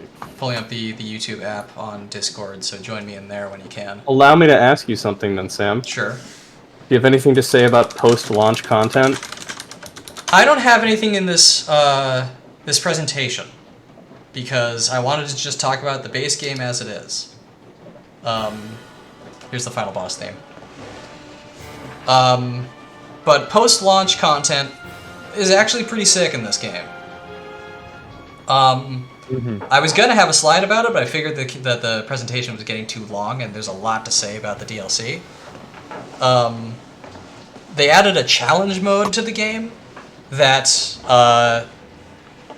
you get like a whole bunch of cool boss fights against some like classic bosses. There's even one you get to do as Jin, where you play out a flashback that he had in the game in person, where he goes canon too, right? Yeah. All of this. It's nebulously canon. It's because DLC in Xenoblade games like to break the fourth wall, because when you reach the Land of Challenge, which is the challenge battles area of the game, you are met by 3 people. One of which is the Nopon Archsage, who overtly says that he is a fan of the games and just wants to see Rex fight cool stuff. And the other 2 people that you meet are Shulk and Fiora from Xenoblade 1, who have mysteriously ended up in the Land of Challenge post their initial storyline, and are now chill enough to help Rex fight some of the weird bosses in the area, and like just generally vibe with them. They are voiced by their old voice actors. I should mention that the architect is also voiced by Adam Howden, who voiced Shulk. And they are some of the strongest blades in the game, because that's what they act as in combat. Beyond that, the game got a shit ton of new side quests post-launch and a bunch of new blades. Telos, the one I mentioned get added to the blade pool later on, was added post-launch, as was a blade called Poppy Buster, which I'm just gonna show you a picture of because fuck, man. Ooh, this guitar sounds crazy. Oh my. Love the face on it. Oh, you're looking it up? Yeah. Poppy Buster was apparently created by Tora's grandfather, who's still alive, and just part robot now. And Poppy can control it remotely. That's fun. It's like a big Nopon. Yeah. Also added post-launch were Crossette and a blade called Corvin. Crossette has my favorite design of any random blade in the game. I just think she's really cool. She is a fire-type healing blade, which she is the only one of. I still see your stream, by the way. You don't have to do... Oh, okay. Never mind. Yeah. So Crossette's sick. I love her. Her character is that she's a Pyra fangirl. And that she comes into this life ready to help and heal people, but she meets Pyra, and then she's like, yes, this is everything I want to be. Teach me everything you know. She's pretty funny. Corvin is the other guy who's kind of just like a suave, young-looking dude with 2 big swords. He's alright. Well, it really just has one, right? The other one is glued to his back, yeah. Literally, that's what he says. Nope. And then later on, they also added a boss fight in the challenge mode against a character named Elma, who is the main character, more or less, of Xenoblade Chronicles X. Yeah. What was that? And if you have her equipped, you have access to mechanics from Xenoblade X. Specifically the overdrive mechanic that lets you just start throwing out arts like crazy and deal shit tons of combo damage. Also, keeping Shulk equipped lets you have visions like he does in the base game of Xenoblade. I meant to ask you about that. Cool. Is that mechanic not in this game? It's not a mechanic in this game, but it is also stated that Mithra can see the future, but only if she forcefully allows it, and only briefly into the future. She uses it for dodging. She does that in the Smash trailer. Yes, it's a mechanic, but it's technically just a buff that she gives you. It's not like a mechanic like it is in Xenoblade 1. Mm-hmm, okay. Interesting. In the end of the DLC campaign, she has the longest vision ever, in which she sees Rex 500 years in the future. But that's more because her powers are going out of whack and she doesn't know what to do about it. Mm-hmm. But seeing these goobers all together is pretty funny. Yeah, that's crazy. So is that in story, or is that just like a funny like It's a side crossover mode thing? Yeah. Is there like any dialogue, or is it just like you just unlock them and they're there? Oh, it's all voiced. Here, that's so weird. Hang on. Here, look in the Discord app. In the YouTube thing? Yeah. Okay. This will probably be the one. Skipping ahead a little bit. This is the intro for the fight against Elma.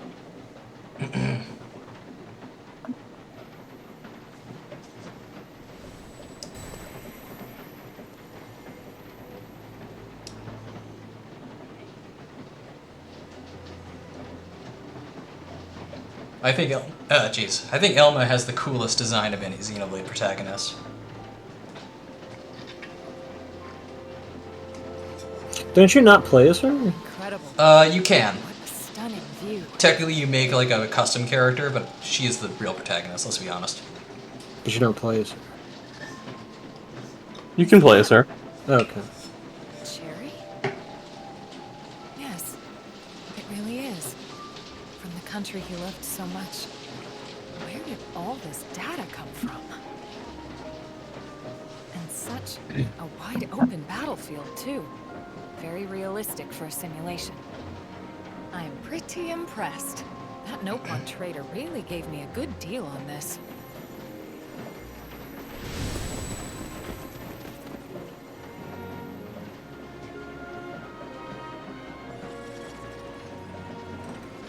Where'd these guys come from? I see. So you're my enemies then. Came out with me, then you're Only my this enemy. many, though? I'll have to tell him to crank up the difficulty next time. She's got a gun. Get down. Fortune favors the bold. I really Oh thought my it was god, gonna this have, like, fucking song. The only part that moves is like the mouth.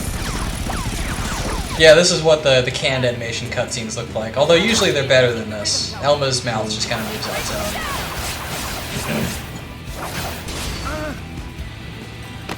Makes you think of in Kingdom Hearts when they swap to the just mouth moving The low poly models. The low poly. Yeah. Which they do very often in the middle of cutscenes, and it's really fucking funny. Yeah, they usually keep a distance. Wasn't Sam? Who was the composer for this? Was it It was the guy behind Kill la Kill. Yeah. That was the one who. That was Xenoblade X. I don't think he did 2. He did. Yeah, do but two, this he is a did song X. from X. Yeah. Yeah, when you have Shulk or Elma in the party, instead it'll play Xenoblade 1 or X music. That's fun. Yeah, Hiroyuki Sawano, Yeah. That's what I was thinking of. who also did the music for Attack on Titan. AKA the only thing good about that series. I also want to show this clip, the lip syncing thing I mentioned before. What? Van Damme. Do you know this guy? Never seen him in my life. Oh yeah, Venom's Australian. They're like more committed to the Commonwealth accents in this.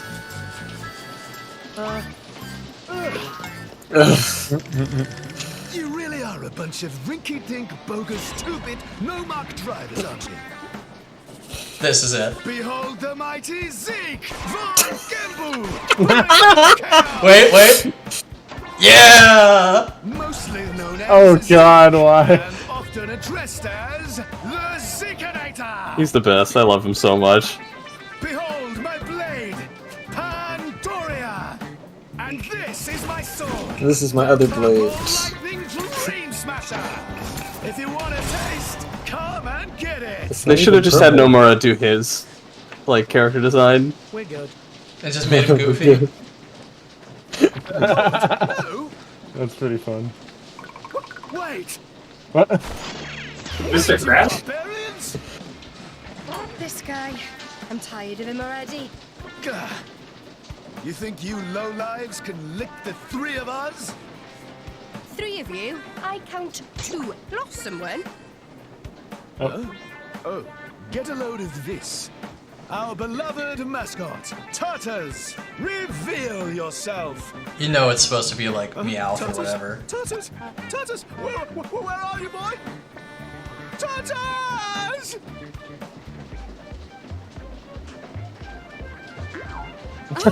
It's incredible she can even look down on the ground like that. Yeah. What are you doing out here all alone? Turtles! Handling a man's turtle. So that scene actually gets called out in Pyro Mithra's reveal trailer in Smash Bros, where there's a scene with her facing down Chrom and Squirtle. That's fun. You guys play Mr. Krabs' running sound effect? No, that's in the cutscene. Are you dead ass? Zeke is just like that. He turns the game into stupid. He's the best character. It's not an argument. I also kind of want to play the World Tree theme. And everybody talks about about Pyra's boob, but get a load of the jugs on Rock. Oh my god. Damn. Oh, that's what I never talked about. So in the Merc missions, right? Rock's jugs. Rock's jugs. In the Merc missions, some missions require a certain amount of female or male party members to be sent on them. Yeah. And Rock. Well, first of all blades are programmed with one of those in their like files in the game. So like, fucking Pyra is listed as female. Dromark is listed as male. Those are represented as integers in the game. So Pyra is 2, and Dromark is 1.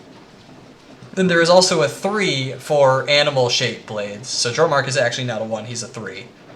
And then there's Rock, whose gender is 4. We don't know what they tried to mean by that. Interesting. Pretty epic, if you ask me. I'm also going to just play the World Tree theme, because I mentioned it before being really cool. This is not the World Tree theme. I will say, I was kind of disappointed with Morag's character. I thought she was going to be more important. Yeah, Morag is definitely the least important of the main characters in the game. She's just kind of there as like a...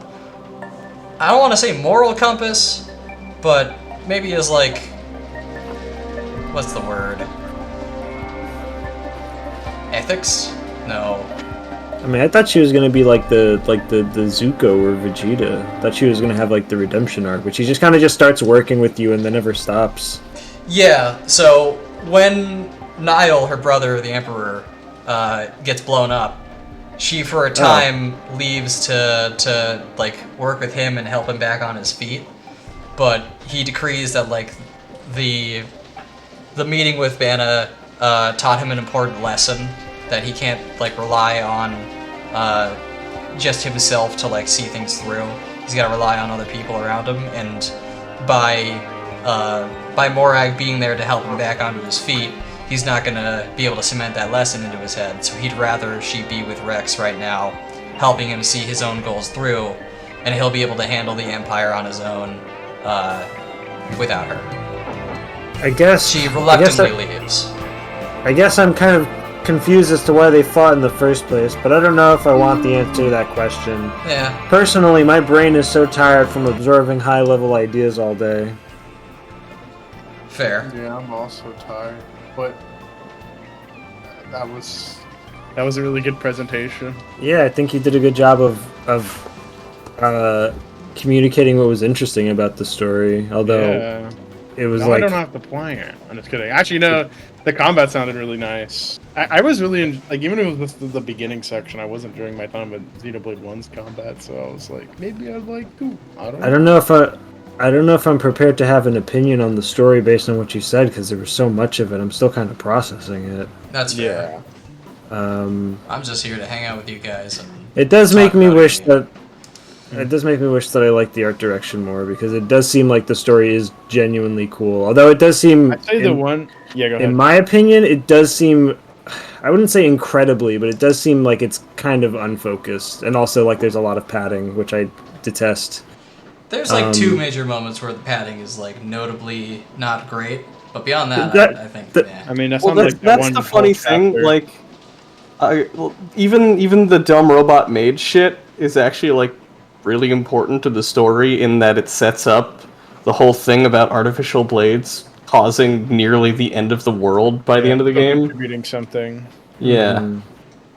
At the very There we go. There we go. What was I gonna say about I guess the one thing is that the art style kind of like I don't know, unintentional or not thing that I think like the more cartoonier style kind of helped was like making it such a stark contrast from like the Hell World and then like the tower. Yeah.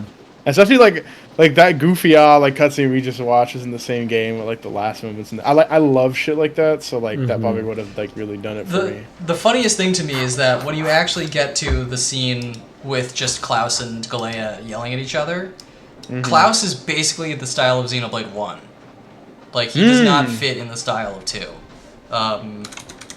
That's pretty cool. Here, let me see. It's not like the game is unused to having clashing art styles. Yeah, that too. Yeah. I mean, whether it's I intentional or not, say that- that does feel like, but it kind of like unintentionally is kind of like because Klaus is like the other.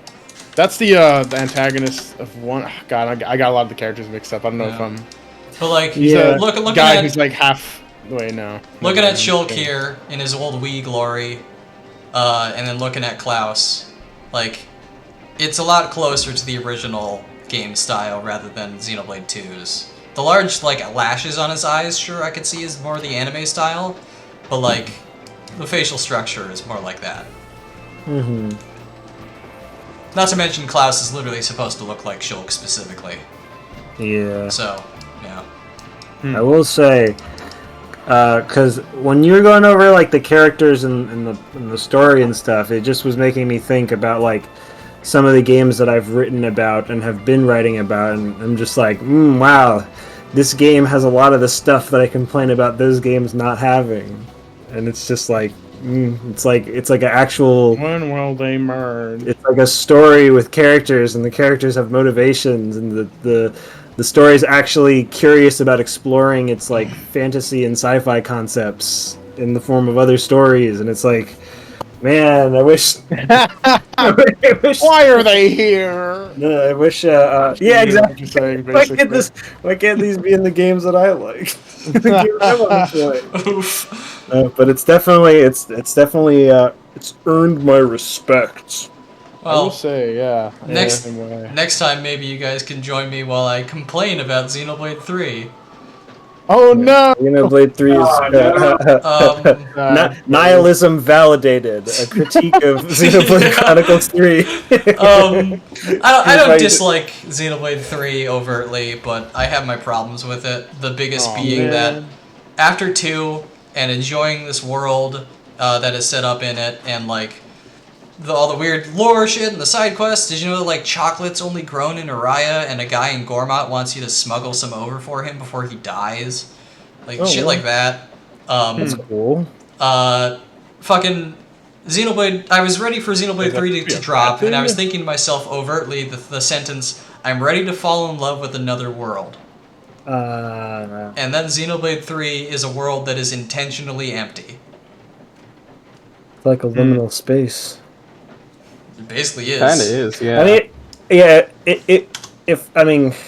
I don't know how many major disappointments you have suffered relating to like video games, not in real life. But like, if I was in your shoes after playing something that you had as positive a reaction to as Xenoblade Chronicles 2, I would say, yeah, let's see what this one's gonna be about. I wouldn't go in with. I'd be like kind of ready to be disappointed.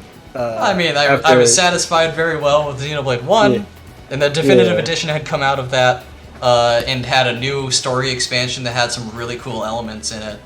The fucking Fog King was a weird new expansion into a different direction in the world, and they were explicitly saying like, this is an expansion to this first game getting a definitive edition that is going to point towards what the rest of the series is going to look like. And I was like, cool, we're getting like some weird Xenosaga references with a monster that you can't hit until it's affected by a sciencey debuff. We have like some of Ricky's kids join the fray, and Melia is more the main character than Shulk. Awesome, I love Melia. You have like weird race war shit between some of the races of Bionis and Mechonis that are like lingering over. I love magical racism. Yeah, and then Xenoblade 3 comes along, and the Fog King and its effects on the world are present, but literally not compounded on in the slightest. And the plot is more about a bunch of losers who decided it's worth farming children for souls so they could be immortal. Just like the ending of that one Kingdom Hearts game. Yeah. And they're like, I love antagonists that are like happy and goofy in their evil. Like, I love Mallows for chewing the scenery, I love Metalface for being a maniac, and the consoles just don't do it for me, despite basically being the same sort of thing. They're just like too sadistic, too gleeful in torturing people, and like, I can't be beaten, they're so cocky. Every single moment they were on the screen, I was saying to Sam, every villain in this game is a fucking theater kid. Yeah. Oh god. I wanted to. And none of them have In any Xenoblade redeeming 3. traits Oh, whatsoever. Xenoblade 3? Oh, God. I wanted to say Like, that literally, the place where you see all the villains hanging out when they're not doing evil shit is in a fucking theater. that's funny. What's up, that's- Ian? Sorry. But I is wanted it, to like, say funny? regarding because like I can't say that much about the character because I haven't like played the game or experienced the story in its entirety, but I really like that the Malos is like archetype of this kind of like this sort of child of a god that has like insane powers and is kind of like I guess discontent, would you say, with like his position in the world. Yeah. I He's just sort of born to be that way. yeah, I don't know. I think that's like there's something like weirdly relatable about that kind of character, even though he's like this like several 100-year-old magic sword or whatever. Yeah, basically.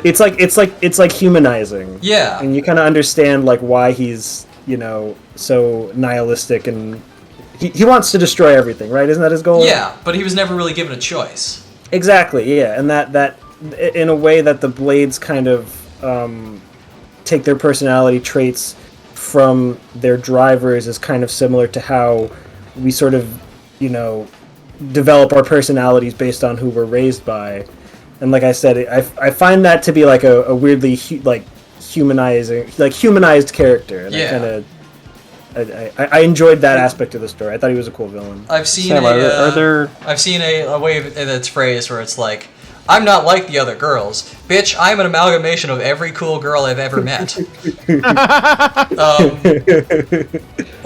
Fucking, my big fan theory is that the only reason Mithra exists as a character at all is that Adam, when he first bonded with her, believed that she was some sort of message from God. Like, they got the core crystal from Elysium. Amalthus went up there and took it there for himself. I kind of didn't go over that. He brought Malos down. He wanted some sort of rage monster that he could take out his nihilism on the world with, and Malos was produced.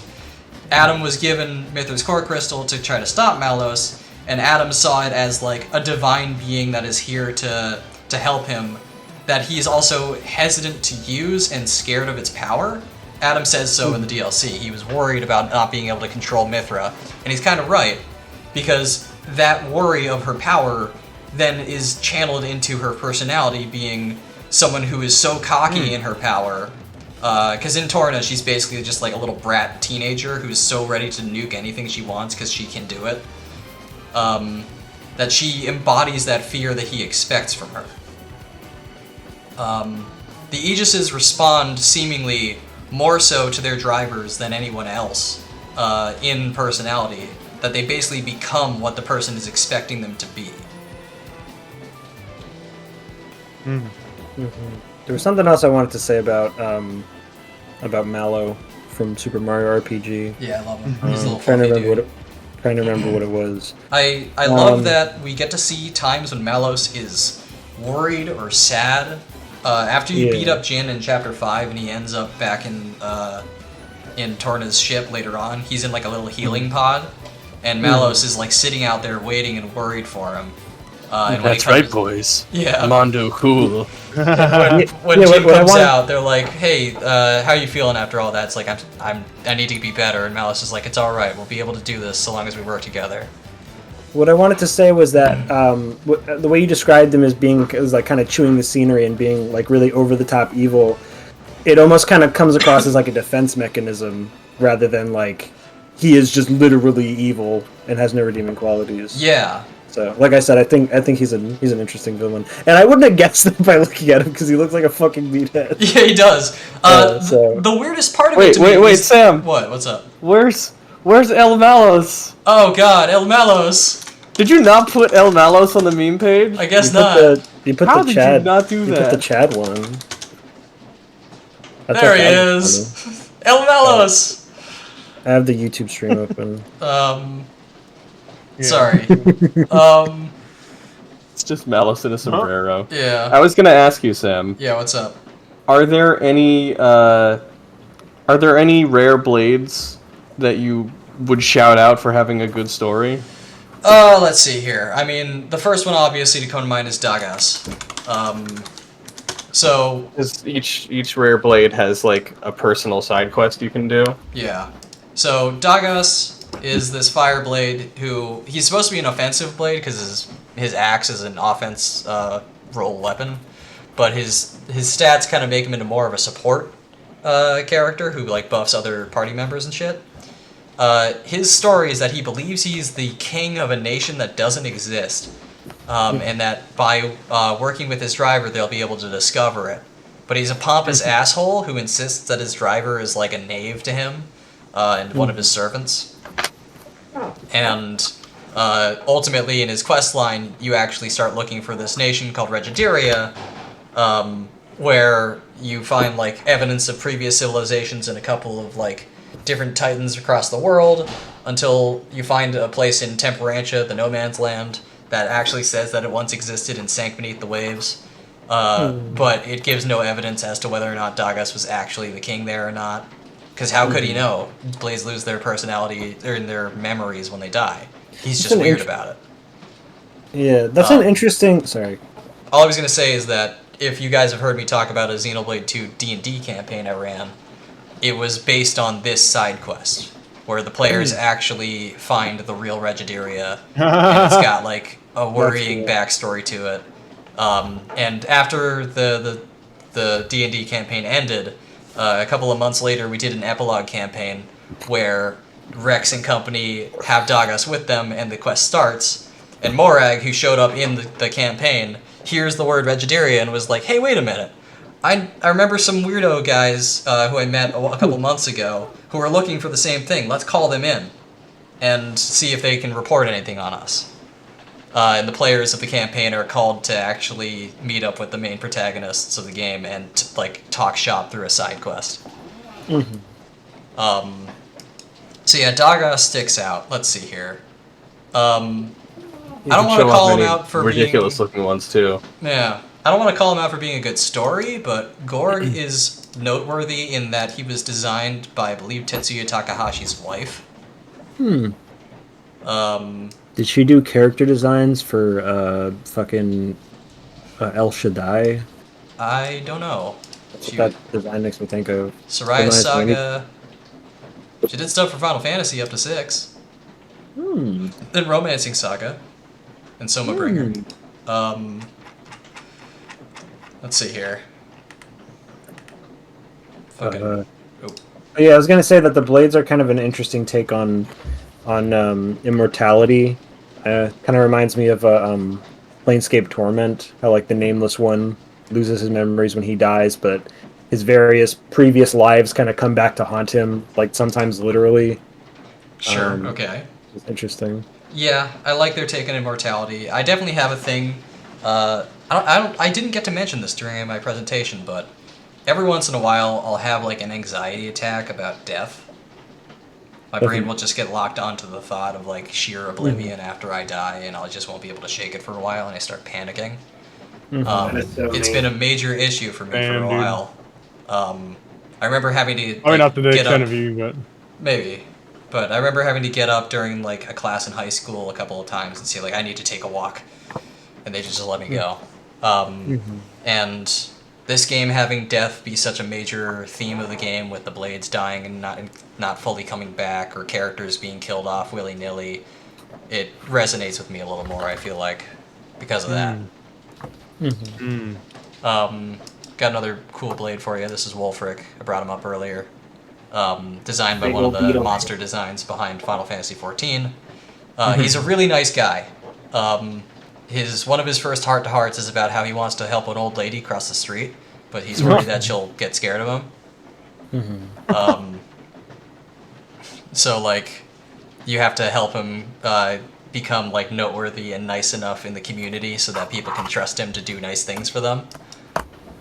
I fucking love Wolfric. He's the best. Okay, you know what? Let's rip this bandage off. You guys ever seen Dahlia? Oh yeah. Yes, I've seen memes about this character. Dahlia, I don't remember what her name is in Japanese, but she's supposed to be in English a joke on Dolly Parton.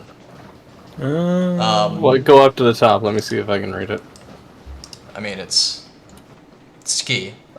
Suki, which Suki. is just Moon, Yeah, because she's a rabbit. because she's a rabbit. And her side quest is about a little girl that like sees her in the street in Tantal and says that she's beautiful and wishes that she could wear as pretty a dress as she does. And Dahlia in her little southern accent. Because by the way, all the blades have English, like American accents. Yeah, I noticed that with Pyra and Mithril. Yeah, Which is blades weird, have 'cause American Pyra's- accents. Orions are Australian. Fucking They all have Pyra is different- played by an English person, but does an American accent for some reason. Huh. And the little girl, after she hears that Dahlia's favorite flower is one that's grown out in the wastes of Tantal, she goes off to find one, and Dahlia realizes that she kind of goaded her into it accidentally, and the party has to go after her and save her. Dahlia is very nice and motherly, and this was her character, her concept art, and none of it was used. I like this one especially. It reminds me of Margaret Can you make from it full Persona screen? 4. Yeah, I was gonna say it's harder to see. You think of what? It reminds me of Margaret from Persona 4. Yeah, This that's one. pretty cool. I also like the ones that kind of have like a rabbit face. I think it's funny.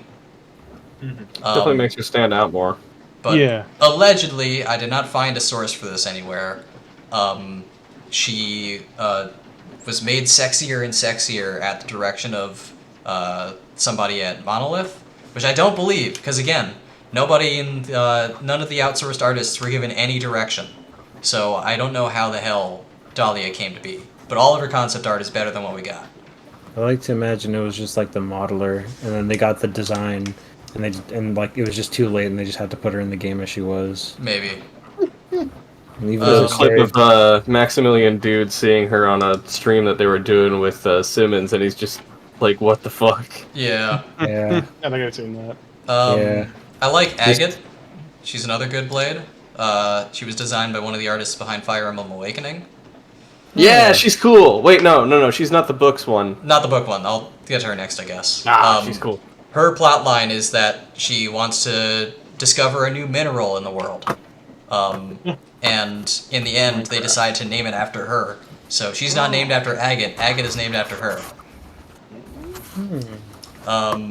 Ted's favorite design is a character named Adenine, who I agree with is sick as hell. She's like made out of paper. She's got books on her wrists, and I think that's cool. Yeah. She wants rare books and rare knowledge in the world, and her Blade Quest ultimately leads you into interfacing her with a computer in the world tree. So she kind of gets access to a bunch of ancient knowledge from the Architect's old world. Anybody else of note? I don't know. Boreas is funny looking. This is Boreas. Huh, he is funny looking. He's like 10 feet tall. He's a big Senka roll. He's Yeah. a big blobby guy. This is a mouth down here. Oh. What? Let me see. That's interesting. Let me see. Yeah, this is what he looks like. He's a big mochi. Oh my god. Yeah. I like Boreas. He's definitely off the wall. And also this thing on over here, he can take that off. That's not his face. I don't know what's up with that. I keep wanting to click things on this screen instinctually, but it's not. Because it's late. Yeah. I don't know. When you were going over how the architect was a character or was connected to a character from Xenoblade 1, I don't know why, but it reminded me of, and this is like a weird thing to bring up out of nowhere, so forgive me, but it reminded me of this really obscure piece of Bionicle lore. Okay. Where this character, this little guy, is like the guy. Yeah, he is the vessel for like one of the elder gods that like created the entire Bionicle universe, and I think that is really funny. Well, dude, there's like a lot in common between Bionicle and Xenoblade. There right? is! They live on a There huge is! guy. Like there's ancient gods and shit like that. Yes, I mean the fucking Monado looks like a weapon that a Bionicle would have. Yeah. I mean it's literally called the Bionis. Yeah. Yeah, It's all connected.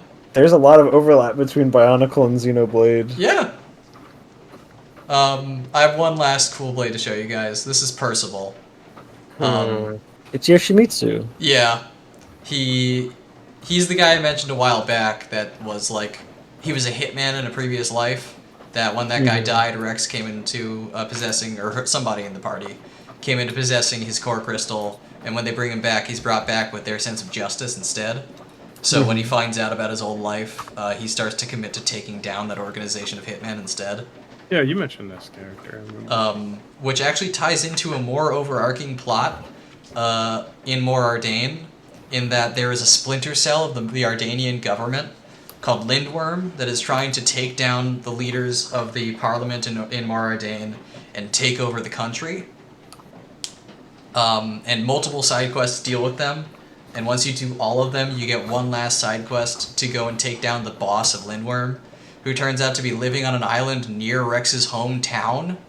And is Banna, the Nopon with the maid robot, it's his father. So it's like it's a fucking tiny blue Nopon named Don Don Don. Like, what the fuck? Because he's the Don of a mafia family. He's Don Don Don. Don Don. That's pretty good. I'll think that's pretty good. So, do you think the first game would be a good place to start for aspiring Xeno heads? Yeah, Xenoblade 2 is fun, and I really like that game a lot. But you get actually, more like, out of the final part of it than if you've played the first game anyway. Just wish these games weren't so fucking long. There are difficulty modes. There's easy mode in both this game and the definitive edition of Xenoblade 1.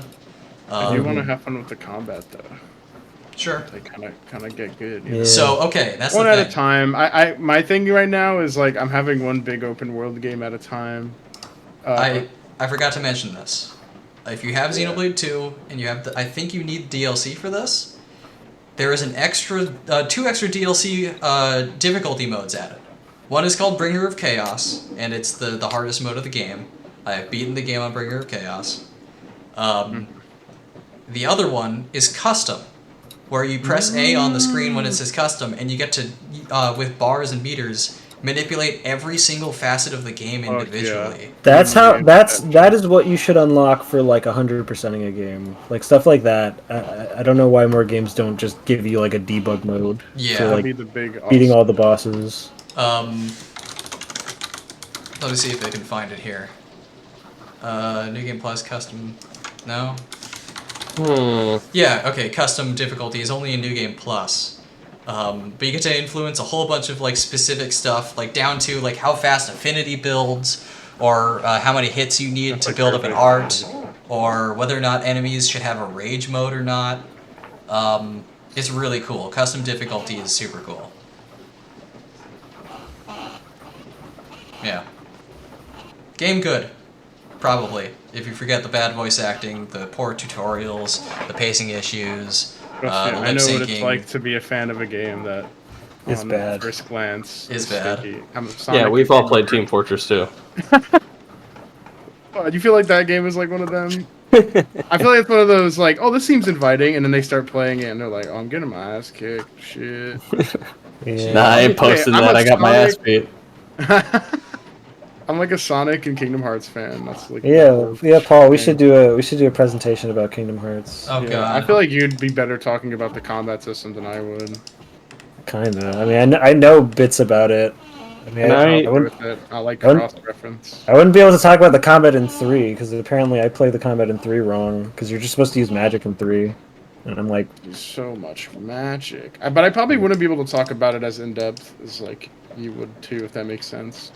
Maybe. I would have to I give it a replay. I like to think I'm a. There's I this kind of one. have a similar opinion to what's his face's review of the game of how Bloody- like there's Bloody too many Biscuit? abilities that are just giant AOE's, so it's not like Yeah, you're not making any there's- like interesting decisions like 2, where like nearly There's- every like form change has some kind of like applicable use to like the battle situation in like a cool way. Yeah, there's this one line in this one poorly translated line in Mega Man Zero, where Leviathan refers to 2 of the other Guardians as a pretty kid and a combat nerd, and I really identify with the term combat nerd. Yeah. It really speaks to my heart. Combat nerd. Yeah. Well, I'm gonna put that on my Twitter I don't know bio. who's going next. I have no idea what I would make, but I mean, GG. I'm working on Yeah. a fucking video next. So yeah, as I was saying, yours are in the form of videos. So yeah. Either way, Yeah. thank you for so much On for this- joining me and letting me ramble about this game.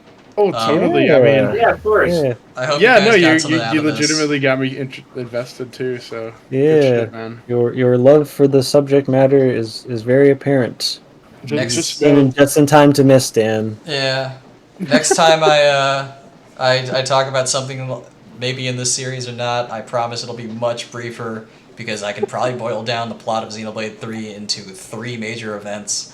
Dan, you missed who you missed. We found out Are who you the still Xenoblade recording, was. I am, but I'm Who gonna the cut it off. Xenoblade was? Yeah, we Yeah, needed we after Yeah. like I love this recitation, but after this we definitely